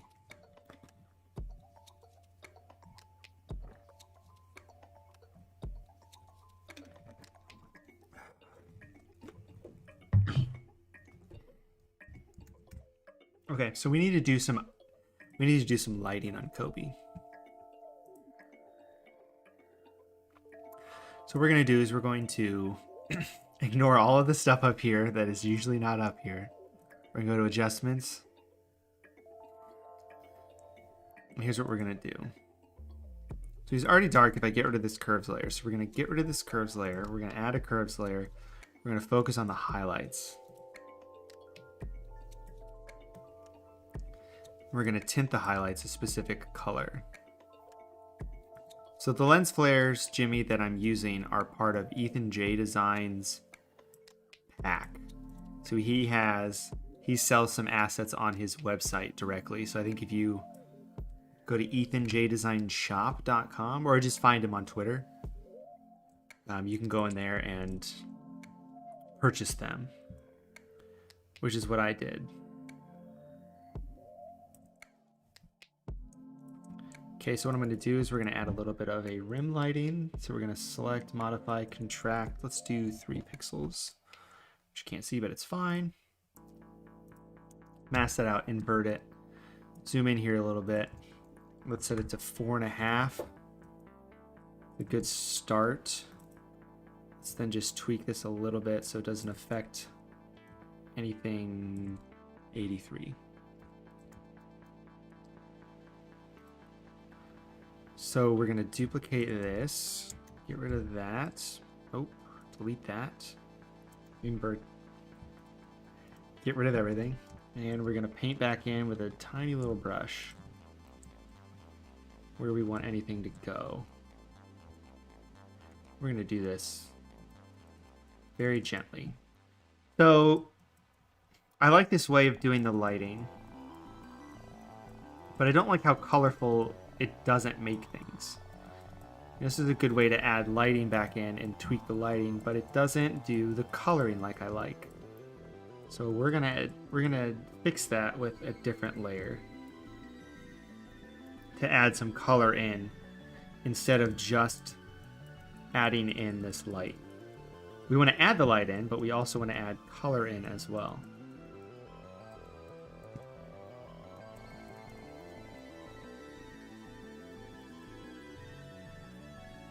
We definitely want to add some light back on the top of his fingertips like this. And sort of anything that's like hitting this white. So like, let's pretend this white. Actually, can I do that? I convert this to a smart object. Invert it. Set it to screen.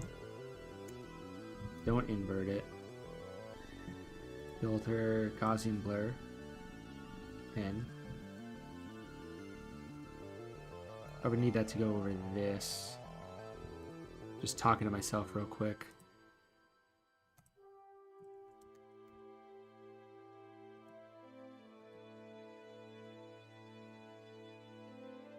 It's behind it, so I need to put it in front of it. Like this.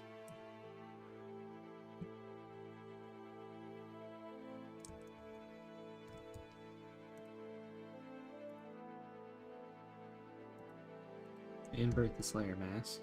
There it is.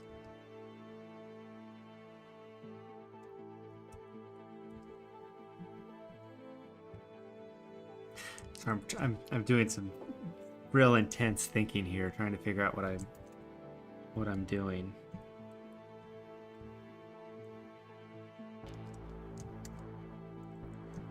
What I'm essentially trying to do, yes, is have an inner shadow glow sort of deal like that. Now, the Gaussian blur didn't show up because this isn't a smart object, so let me go to filter, Gaussian blur, 20%. So now there's a little bit of a blur here. Let me just go like this.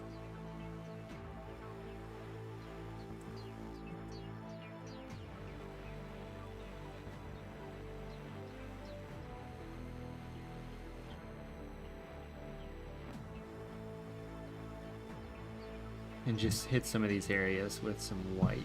Why? Whoops. Just because. There, now it's nice and bright. But I want this to be masked to the inside of this. Kind of like that. But I want this to be feathered like, I don't know, 5.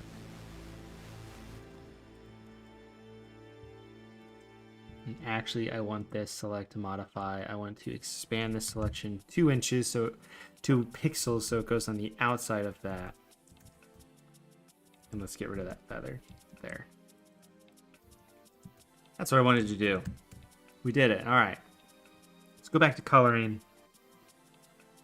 Doing some lighting with Kobe. So we got a rim light. We got highlights. Highlights. I'm gonna add in some more highlights here.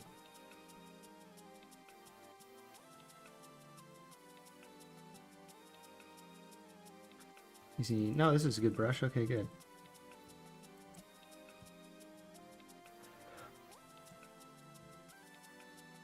So actually what I'm going to do is I'm going to get rid of all the coloring on this. Because this is big bright white light that is now hypothetically being emitted. So this is just going to lighten everything up. But if I'm going to do that, I want to set this to luminosity.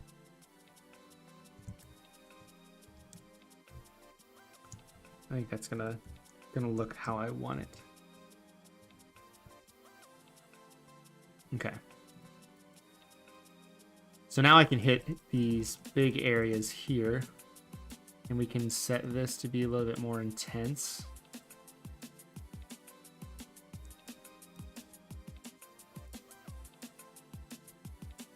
Accentuate some of this rim lighting that's going on. So what we want essentially is everything on the edges to be nice and bright. You know, we can go in here into his neck because he's pulling this out, so some of this stuff would be a little bit brighter.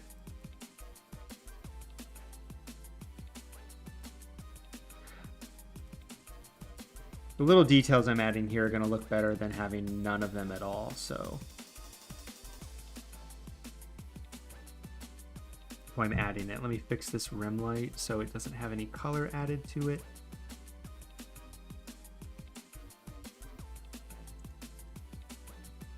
Oh, and then let me get rid of... Yeah, let me get rid of that. Okay. Okay. Here's what we got going on. All right, we got Kobe here. Kobe's looking cool. I'm not terribly satisfied with the image that we're using here, but we're gonna make it work.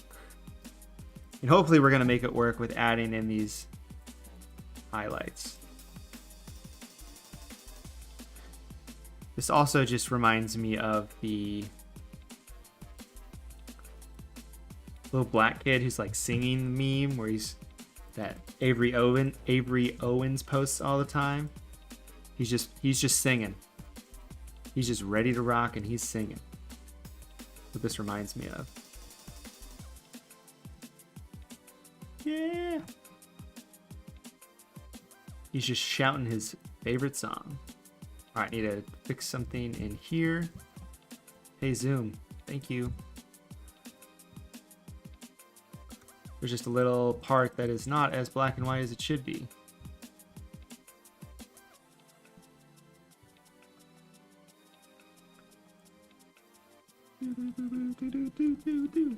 All right, and I might actually go in here and do a quick high pass on this.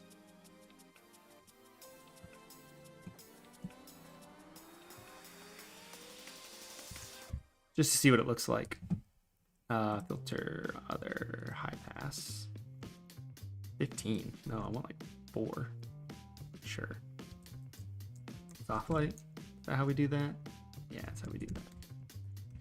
Okay, so now we're back here. We got Kobe here. Let's do this thing called sharpen even more, just because I want more sharpening. Mount 66 at, I don't know, 2.5 pixels. Is that gonna look good? It's gonna look like something. And it's gonna be in there. Okay, so far we're going from that to this. Already looks a little bit more realistic.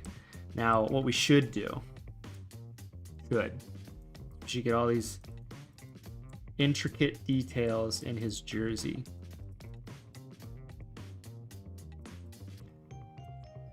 Because these areas are hitting light and getting hit with light more than other areas. So we're gonna go in here. We're gonna hit some of these areas with some of these highlights. And like I've said before, I'm using a mouse which is very clunky and clunky. Clunky and clanky for doing intricate details like this. I've said before, Jonathan Ogstow, who was trying to show a cool lighting exercise the other day, the way he does this, he does insane details. And he goes in and he details everything. And he'll spend a lot of time doing it, but he makes it look amazing. We've got a little bit of time to do that, but actually we're going to try and close this down in about 50 minutes. Nice 3-hour stream. See what we can get from it. Just trying to showcase a lot of stuff for you guys, so hopefully you guys are learning a lot. Or getting motivated to do something. You know, this is just me playing around in Photoshop. I like the editing. I like this photo of Kobe. Just it's so emotional. It's such a good photo.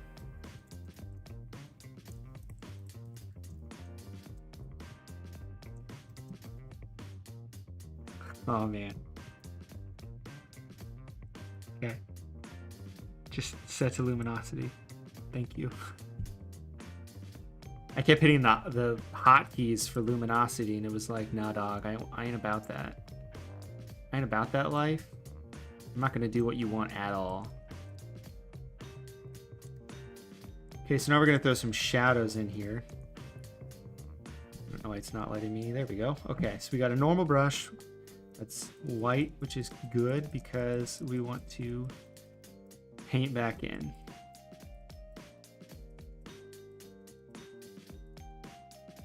We'll probably have a couple of these layers.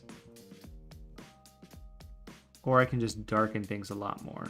Yeah, let's just darken things a lot more. So what we're doing here in 2 parts is we're shading in inner areas that would hypothetically not be getting hit by light.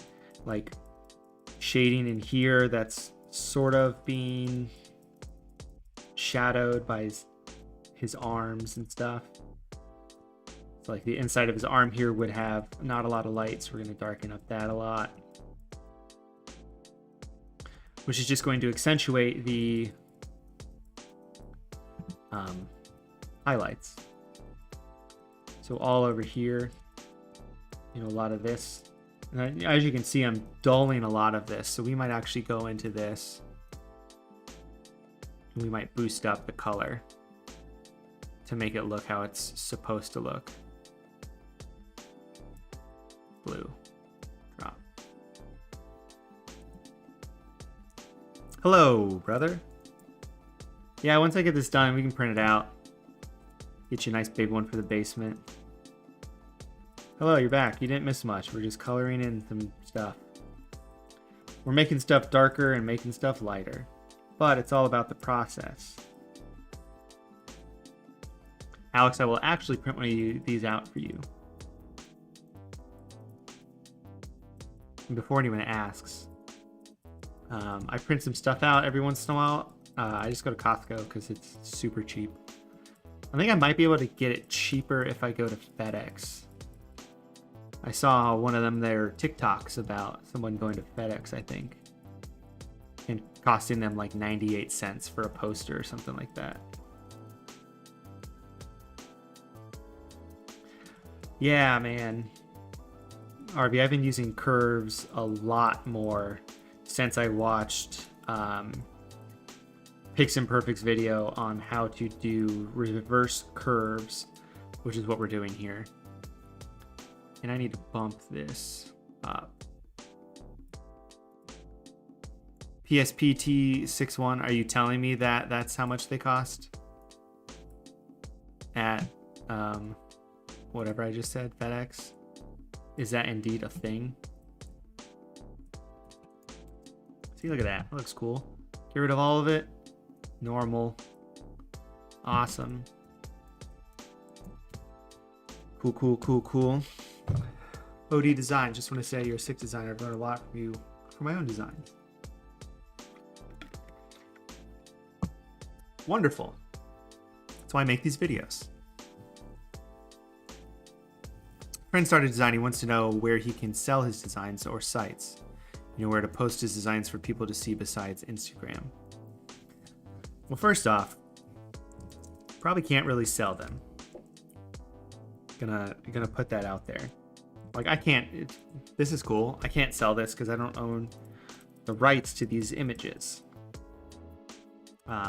which is a big deal. So you need to own the rights to the images. You also need to have, I believe, licensing rights with the NBA. There's a lot of red tape if you want to sell and legally make money off of this stuff. Now, you know, there's Etsy accounts or whatever. They're like, hey, here's a design, or shady websites that sell stuff, but we don't like those people.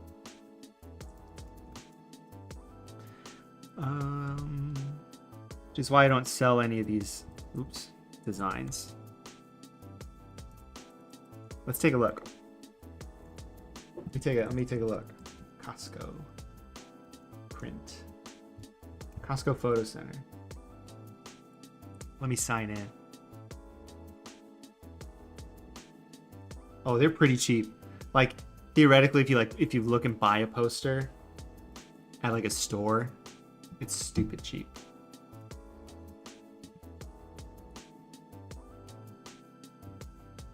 What the hell just happened? Why did that shoot over here? Whatever. All right, prints. Prints. So yeah, here. So like you can get a 20 by 30, it's $10. Or a 16 by 20, which is $7. So you can see a 9 by 12. So a 10 by 12 is, yeah, $2. Or an 8 by 12. An 8 by 10 is $2. So like I've printed off a bunch of 11 by 14s, which are pretty big sizes. I've got a 20 by 30 print of Devin Hester that's only $10. And they do a pretty decent job. Some of the colors might not come out perfectly, but it's Costco. It's not a professional print place. So what can you expect? All right, we got some lighting down here. What happens if I just duplicate these highlights and put them on top and then add the color back in? I don't like that. I don't like that at all. Get it out of here. All right, we're gonna add some color back in with just a... Let's do this the way I don't usually do. That's probably better. Fill it with a solid color. What solid color do you want, do you say? I would like it to be the Lakers colors. Now you do have to have a Costco membership. So if you or your parents have a Costco membership, you can order prints on there using their account and pick it up in store. And they'll do it usually the same day, which is pretty cool. Okay, so I want this set to color, or do I want this set to hue? It's always different. I want it set to color. So the quality is good on their prints. So I make everything in 300 DPI. So if I want to print it out, I can. So like this is a 6x8 print, hypothetically. So if I wanted to make it, so it's basically an 8x10 at 240 pixels, which is like the lowest you want to go. But everything I have is rasterized. So if I want to blow it up, I mean, I've got a 20 by 30 print of something I made, and I think it looks pretty good. It just depends on your definition of good.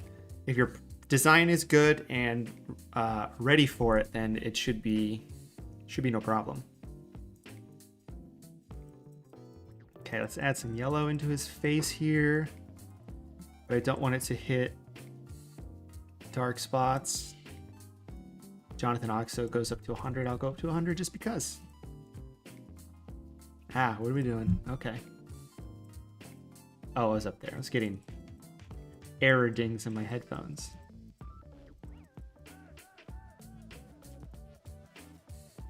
So I'm just going to throw a little bit of yellow in some spots that are getting hit by this. I think this looks bad up here, actually. So let me see if I can fix that. It's a little bit better. Like white over here, white over here. It's kind of purple at the bottom here. I think we kind of neglected some of this area. Actually, I'm going to paint a little bit down here just because I think we muddled the color a little bit. And we just got like, this is a little pixelated for me. So like usually I would actually probably just find a different jersey. But what we can do instead, I think that looks cool.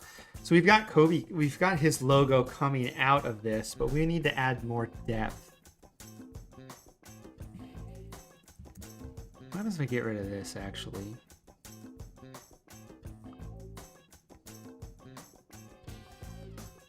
So I like some of these lighting things that Ethan has in here.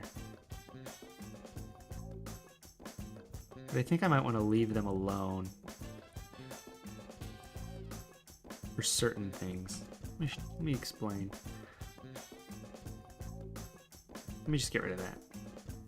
Okay. So I like the variation of color that some of these have.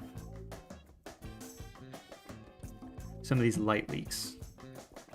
These light leaks are worth the money. 100%. These are great. This is the kind of stuff I look for. It's like, this is cool. This is already sort of purple. So I'm gonna go like this at the bottom and set it to screen. Got big Ethan J vibes now because he made it. So we'll go like this, get a little bit darker, not too bad. Maybe we'll streak it over a little bit this way just so Kobe's face at the bottom isn't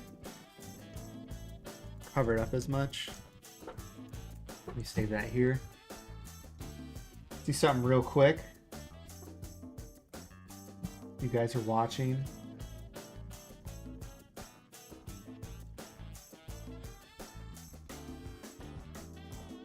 Listen, Sean. I love doing that though. I love the look of that. I did it on that T-Rex Shields design. It actually came out looking really well. Hey, if you guys want to go click on this Webby thing and vote for the fully reimagined Fox Sports app. Just put in a fake email address, maybe, or just use your actual one, or just connect with Twitter and sign up and vote.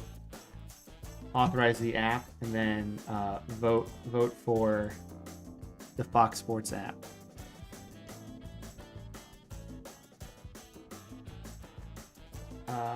Which is in first place. So do that, and then you can unsubscribe from everything.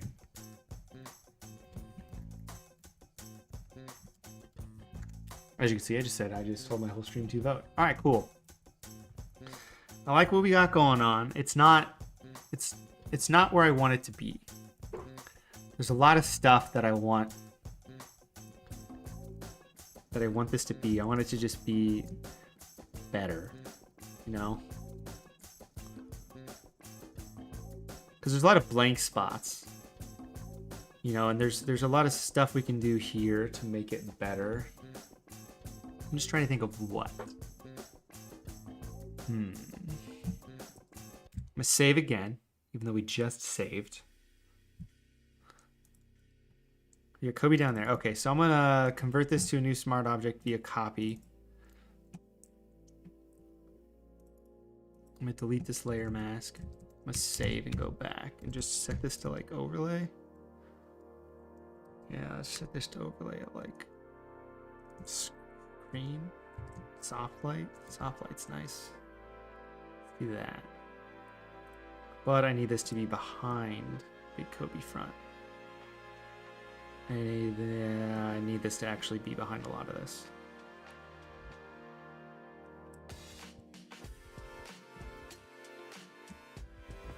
Actually, no, this can be in front of the logo.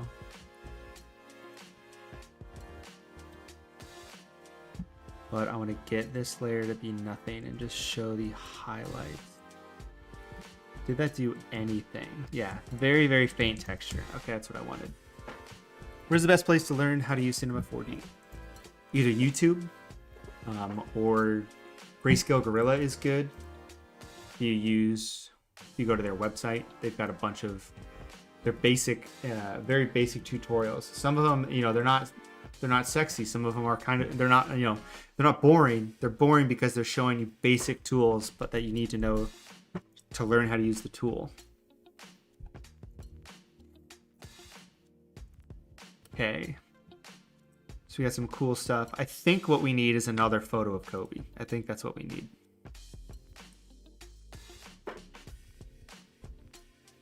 Oh, cool, Chad. Have I ever tried to replace Panini's cracked ice? Yes, to a point. Let me find something real quick. Okay, it's right there. I found some photos that I've used for sort of parallels. The issue is like I need to find like paper that is that cracked ice. And if I find paper that's cracked ice, then I can use it.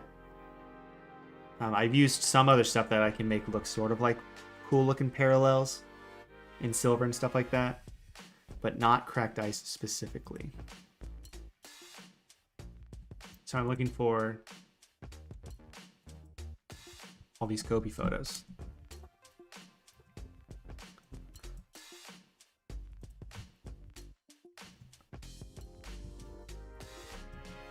So we need, oops, got that.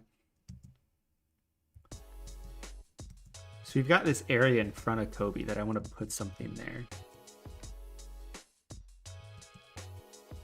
Oh, hello, dunking photo. How did I not see you before?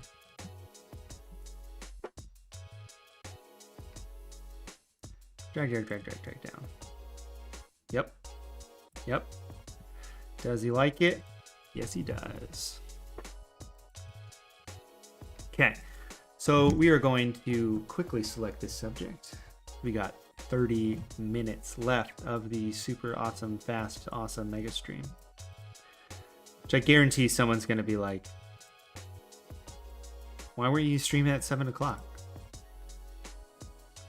Be like, oh, because I streamed from 4 to 7. And I have stuff I need to do after this. Also, I'll give you access to that card pack in a little bit. Squarespace does not allow files over like 200 megabytes, which is stupid. And I haven't set up a different account with like Shopify or anything. So I need to do that. So right now it's a Google Drive I have to give you access to with a specific email. Well, if you want a really quick way to clip out nets, I'm gonna show you. 4 is too much. I don't like that. Click. I do have a whole different video on that. Anyway. Hey, if you requested me a few times, that's fine. It actually gives me an email that I can hit. Okie doke. Please let this person in. I've got like instructions on there, like I'll get to it within 24 hours because I have to do it manually, but I can just hit a button once the stream is done and there'll be no problem. You're not the first person to hit that button a couple times, so it's fine. But yeah, the sport card packs are really cool. The reception on it has been pretty great. People enjoying using them.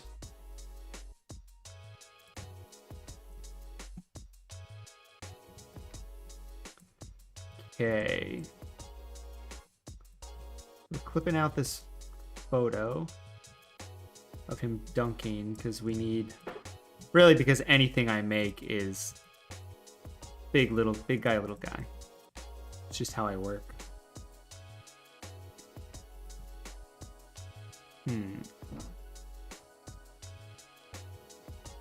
Oh, thank you. Tell your friend I thank them for enjoying my All Elite Wrestling designs. Those are really fun to make. I actually made one for them last week or the weekend before that they have not posted, and I just keep refreshing, waiting for them to post it because it's very nice. I enjoy doing this stuff for them because usually I can do whatever I want and just make something look super badass. I actually helped do the branding for their Unbound. They sent some key art over and I made some templates for them. So any of their quote or wrestler of the week templates I designed. That's pretty good. I might actually just be able to go in here and do this. I just do this. Is this gonna break everything? Usually you don't get this such a clean background. Yeah, okay. We'll just do this. This is the easy way. Blah, blah, blah, blah, blah, blah, blah, blah, blah. Cool. Click, click. Cool. Click, click, click, click, click, click.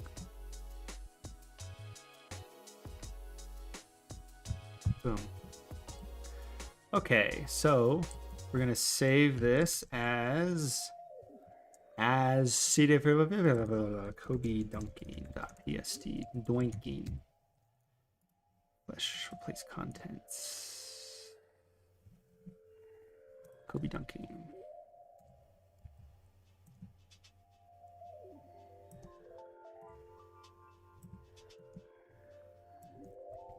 I want it like this. Here's what I'm trying to do. I'm trying to position Kobe here to a spot where I like, but I'm also trying to make it so I can just mask out this net that's going to just disappear and magically appear from nowhere. I can also just do this. We'll just do this. This will be easier. Let's just do that in here. Let me group this together. Mask. Little thing right here that we don't want. Just mask out this whole thing. I'm going to make a new layer that has, I don't know, yellow behind it. Just so I know where this mask is. Yep. Yep.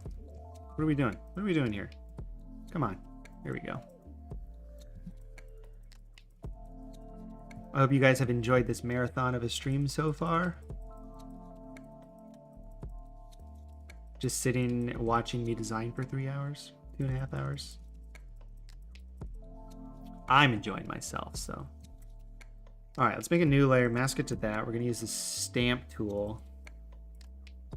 We're just gonna paint this in. We're actually gonna get rid of this top edge too.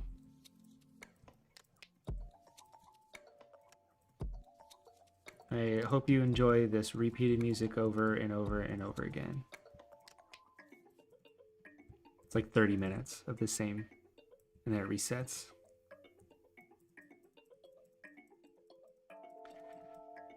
So I set the brush to 20% because I want to gradually get this away, but still have it mesh together.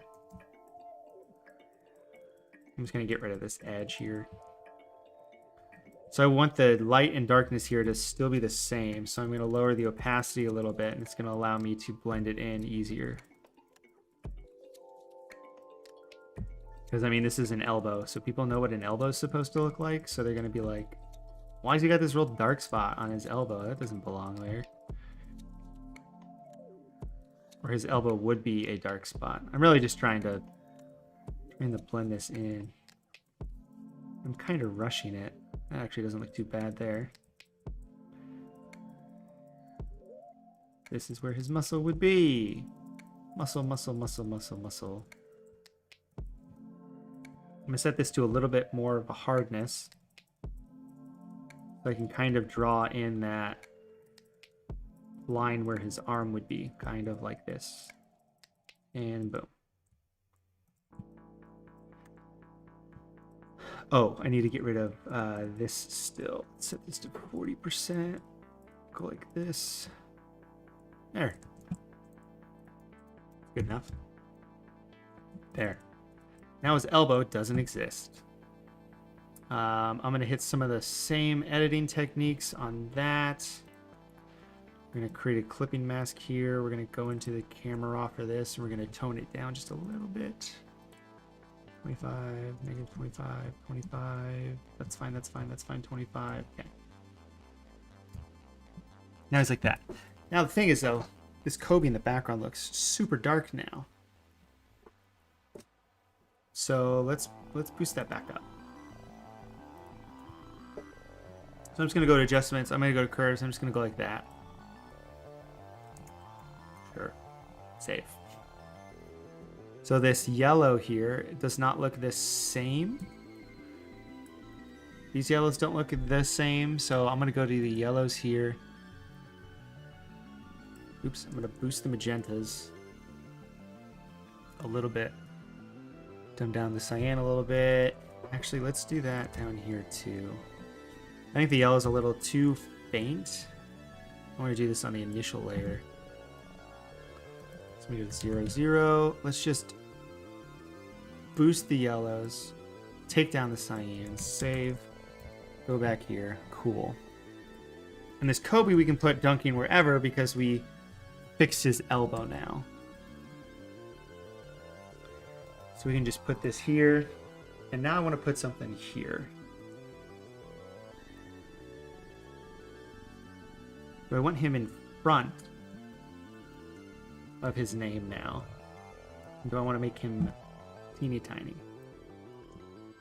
Answer is yes. Oh, you know what this is missing? If anyone's seen me design anything ever in this history of ever,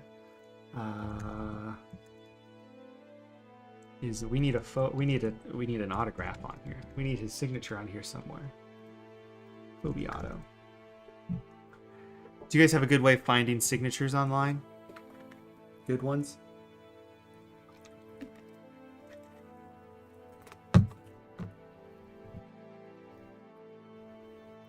That's right, Steven. In auto. Here. This is how you can find a good autograph of Kobe Bryant. You go to eBay and you search basketball cards for Kobe Auto, and then you go highest first. I just use eBay card auto, the only way I know of. I just pull them from cards on eBay. That's exactly what you should do. Good. I'm glad this isn't a secret because it's very obvious to do. I had to get a bunch of patches for a project, so I search by highest price first, which means it's going to be probably good quality. Yeah, I usually just Google it, but when I Google it, it's like, hey, here you go. Here's an eBay listing for a card. And I'm like, oh, okay. All right, let's find a good one. No, it's not. I don't like that one. There are some products that are better than others. I might want to search National Treasure, maybe.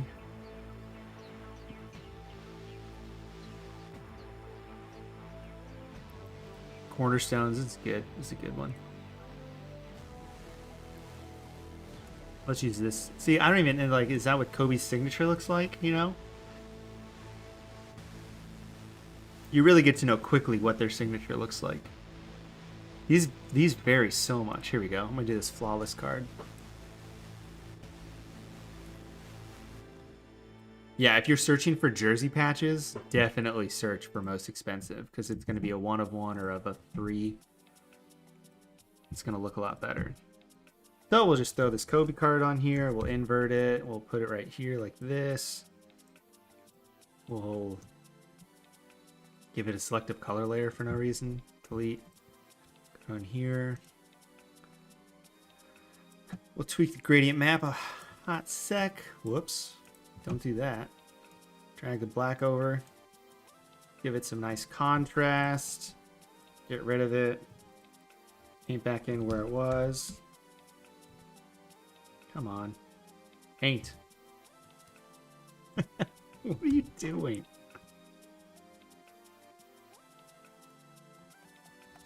I kept hitting C instead of X to swap colors. So it was getting very mad. Those flawless cards are actually really nice too. That I'm hijacking this from. So this sets to normal. This sets to screen. Big old Kobe signature. Yeah, let's add some depth to this. Big old Kobe Bryant signature. Maybe a little bit smaller. Kobe. Book it.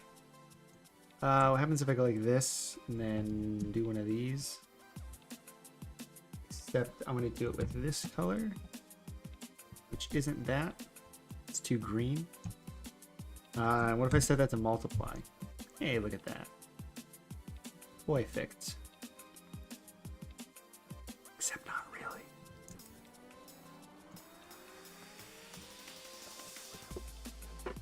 We're gonna add channels. We're gonna.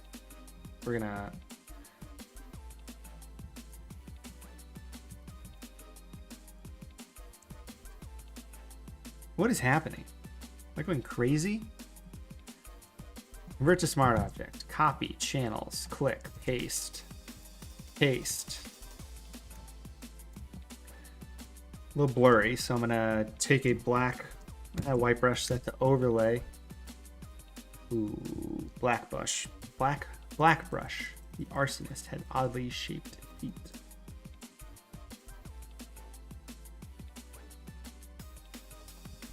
What's up, Vincent? Yeah, it's been a fun one. We started off with some Cinema 4D. Let me do a color fill. There. Of this color. Yes. And then I want to delete this layer mask. I want to select load selection. We started off in Cinema 4D, did some cool stuff in there, and then only used part of it.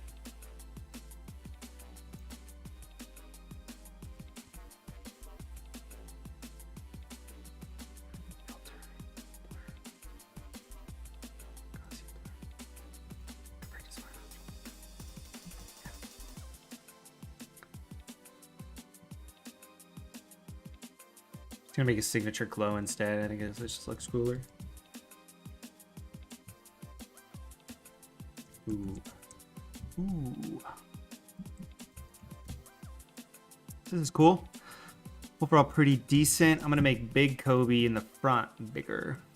Now that we have this other stuff going on, but it didn't do it at all. Just moved him slightly because it wants to be an asshole.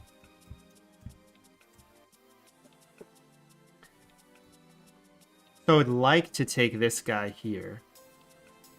This Kobe dunking.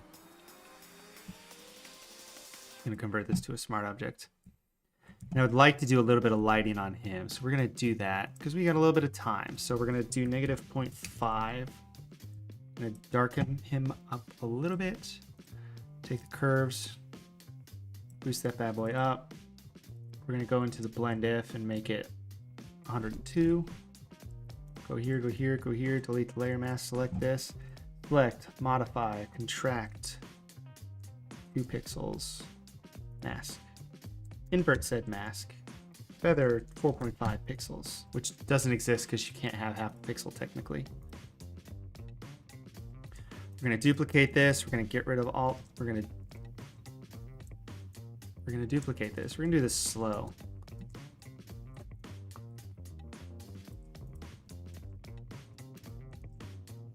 Okay, what did I hit?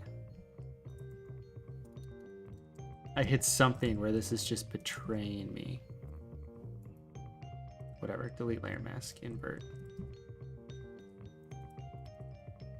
Okay, so now we're gonna do... Ooh. Come on, there we go, all right. My mind is just mush now from doing this for 3 hours. None of my hotkeys are doing what I want. So we're going to throw some lighting now around him on areas that would be lit. Be lit, bro. Theoretically. I'm also going to go in here, select this, select, modify, contract. Did I already do this? No, I don't think I did this. There. It's going to get rid of some of the fringe now. Okay, so we're gonna add some lighting back up here. This would get hit with a ton of light, top of his head. Maybe just a little bit. Let's just boost his eyes a little bit. That's always fun. This arm, this side, this side, this side, this side, this side, this side, this side. We're gonna set this to luminosity. Hopefully maintain some of this color. Light. Okay, then we're going to make another curves layer. We're gonna darken everything. Darken this BR. Do some of this. Invert this. And coloring where it would be dark. Now the thing is, I don't like how that looks. I don't like how that looks because it's sloppy and fast is really what it is.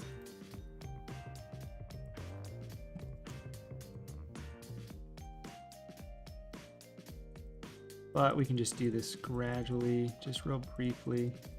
Just really darken up the knees here, darken up here. Places that we want to get darker, we're gonna get darker. And a little bit on his face, because why not?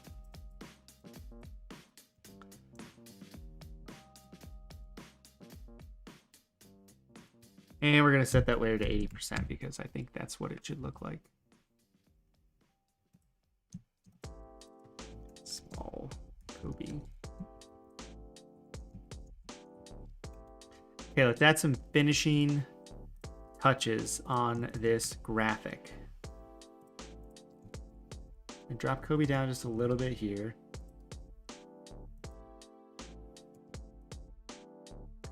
Okay. That's what it looks like without all the overlays on it, which is fun. We're going to convert this to a smart object. We're going to filter. We're going to go into do some cool looking camera raw stuff. When I mean cool, I mean we're just going to play around with a couple settings. Sharpen a bit. Effects, let's add a little bit of grain. Glue it all together. Throw all this stuff back on. Cool. We haven't put a lens dirt on this yet, so let's put a lens dirt. Do I like 7? Yep. I'm gonna put 7 on there. Let's put it underneath the light. Go like this. Set it to screen. On, off.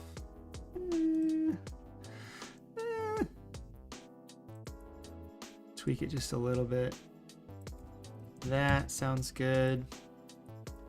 What adjustments do we have? Let's actually put, oops.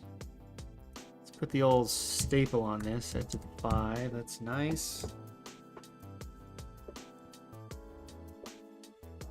What do you guys think?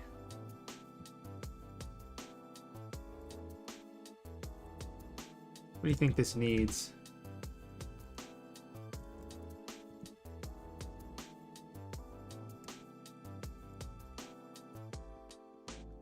First off, I think it needs my logo, so I'm going to put that on there. Logo new. I do this every time, and I know where the document is, or I know where my stuff. Actually, no, I don't. Where's my? Where is my? I need some lighting up top. Is what I also need. I got rid of that lighting, but I wanna put it back.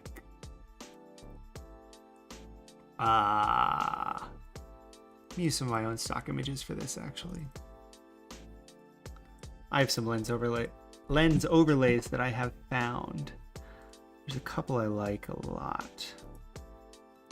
This one? Yeah, it's this one. Swing. Save. That's not save, that's set to screen.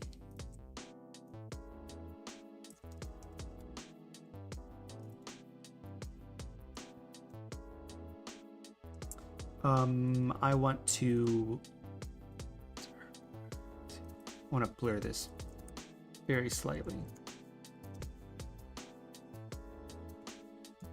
Do I want to blur this more? Oh, I can't do anything because this is off. Okay. So let's do this. Do this again. Do this, do this, do this, convert to smart object. Basically, I'm just making a new layer, combining all layers that are visible into a new layer, and then turning it into a smart object so I can turn all this stuff back on.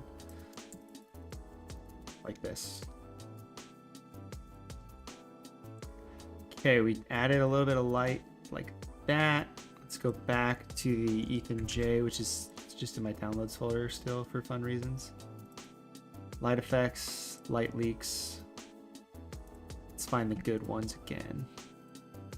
Let's toss this one back up top. Let's actually go like this. Let's make it that. Make it just this top corner. Yeah, like that. Maybe. See what I'm doing right now though is I'm like destroying a lot of the contrast, so I want to add some of that back.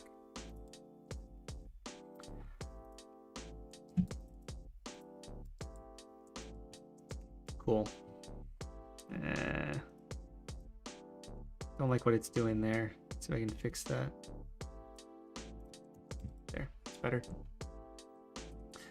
Okay, let's do one last thing. I don't know why I just did that. Let's add a gradient map. Let's use the Lakers colors on it. There, let's just do that. Just have an inverted thing like that. Call it a day. Looks kind of sick, black and white, actually.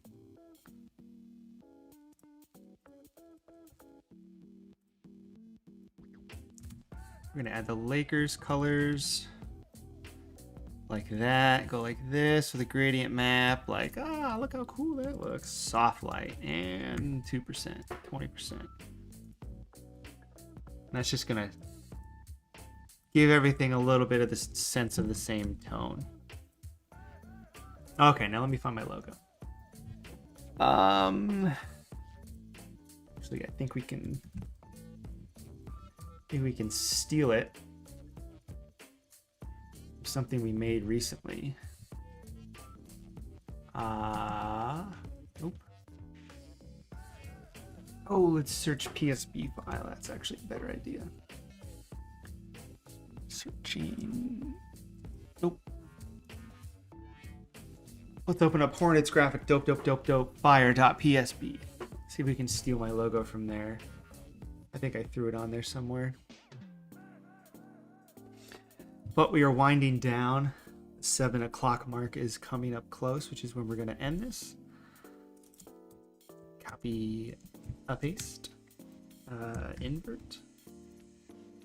We're going to dump you. We're going to make you a little bit bigger.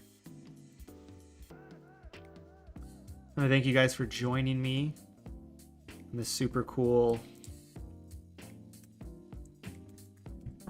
3-hour adventure. Never done a stream this long before, so it was cool to do. I'm just gonna go in, just gonna tweak a couple things. If there's any blues, I'm just gonna make it a little bit more magenta. I don't like this skin tone thing we got going on here.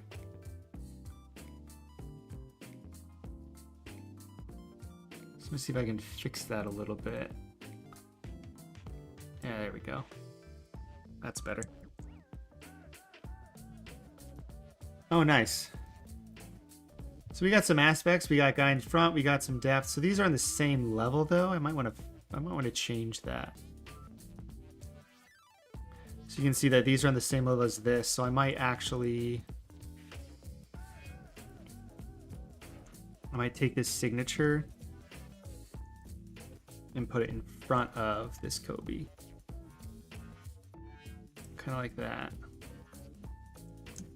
Let's see how bad that looks.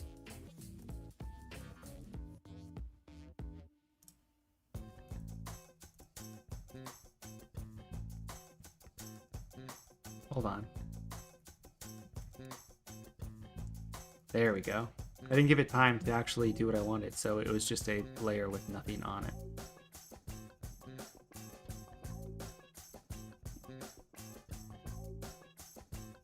Ah, see, I moved it, so now it's over. So I broke it.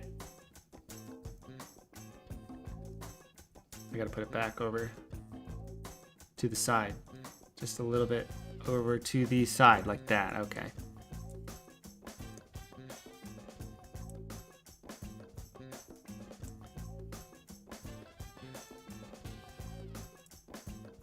You know what? That looks fine.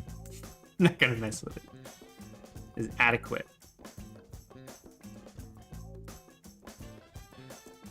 Actually just plumb this all stuff together, convert this to a smart object, and let's just add just a little bit of contrast.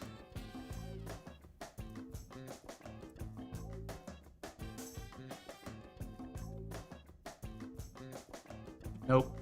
I think it's done. Save. Alright, we're calling it. This is the final design.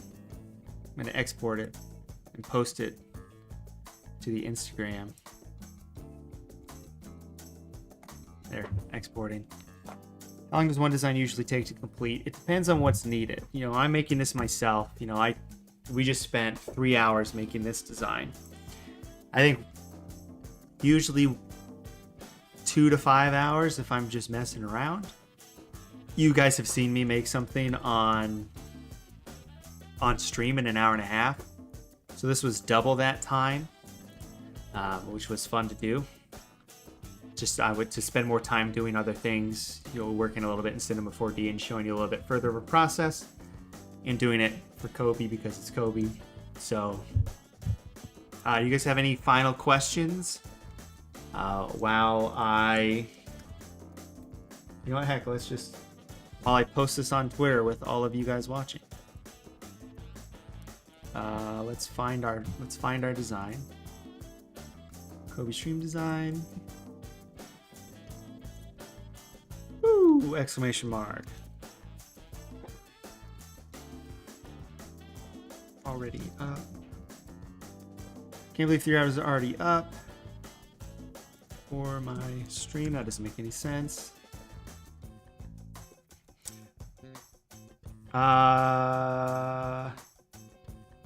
Comments are hard. Kobe Bryant.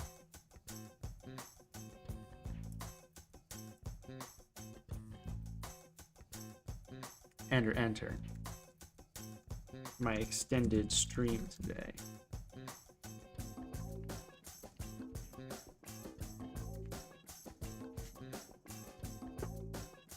Thanks for all of those who watched this evolve live.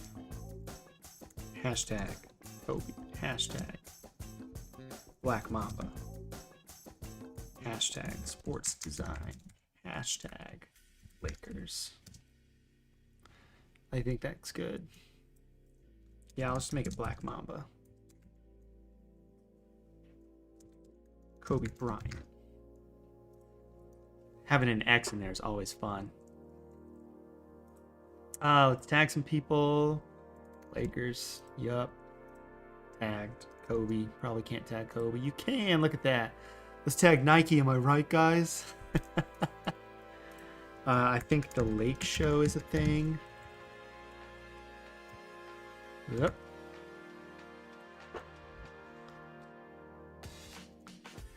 I'm just gonna write for Kobe.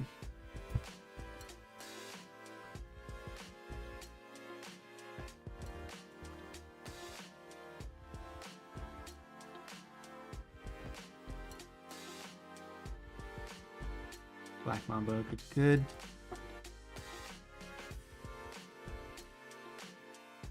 Yeah, I can check your Instagram out. That's fine. No problem. And always, feel free to reach out if you guys have questions. That's why I'm here. Okay, cool. Well, we did it. Thank you guys for joining me in this. I am happy that you guys were quick to select spending 3 hours of your time with me today. This is going to be a great watch back through to see all the stuff we did in Cinema 4D that felt like forever ago, because it was forever ago. It was 3 hours ago. But thank you guys for joining me. If you guys want to see cool stuff like this more often, have a little bit more insider information from me, and have access to this Photoshop file, check out my Patreon over there on the right hand side of the screen. I have exclusive videos for Patreon. I have exclusive tutorials.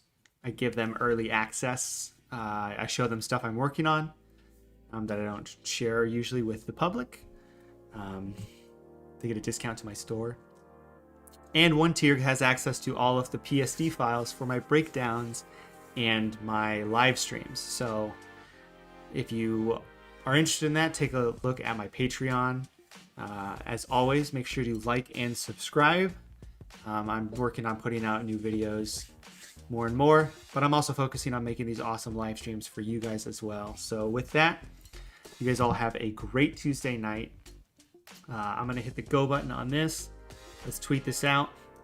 You guys have a lovely Tuesday, and thank you for spending the last 3 hours with me. So until next week, I'll see you.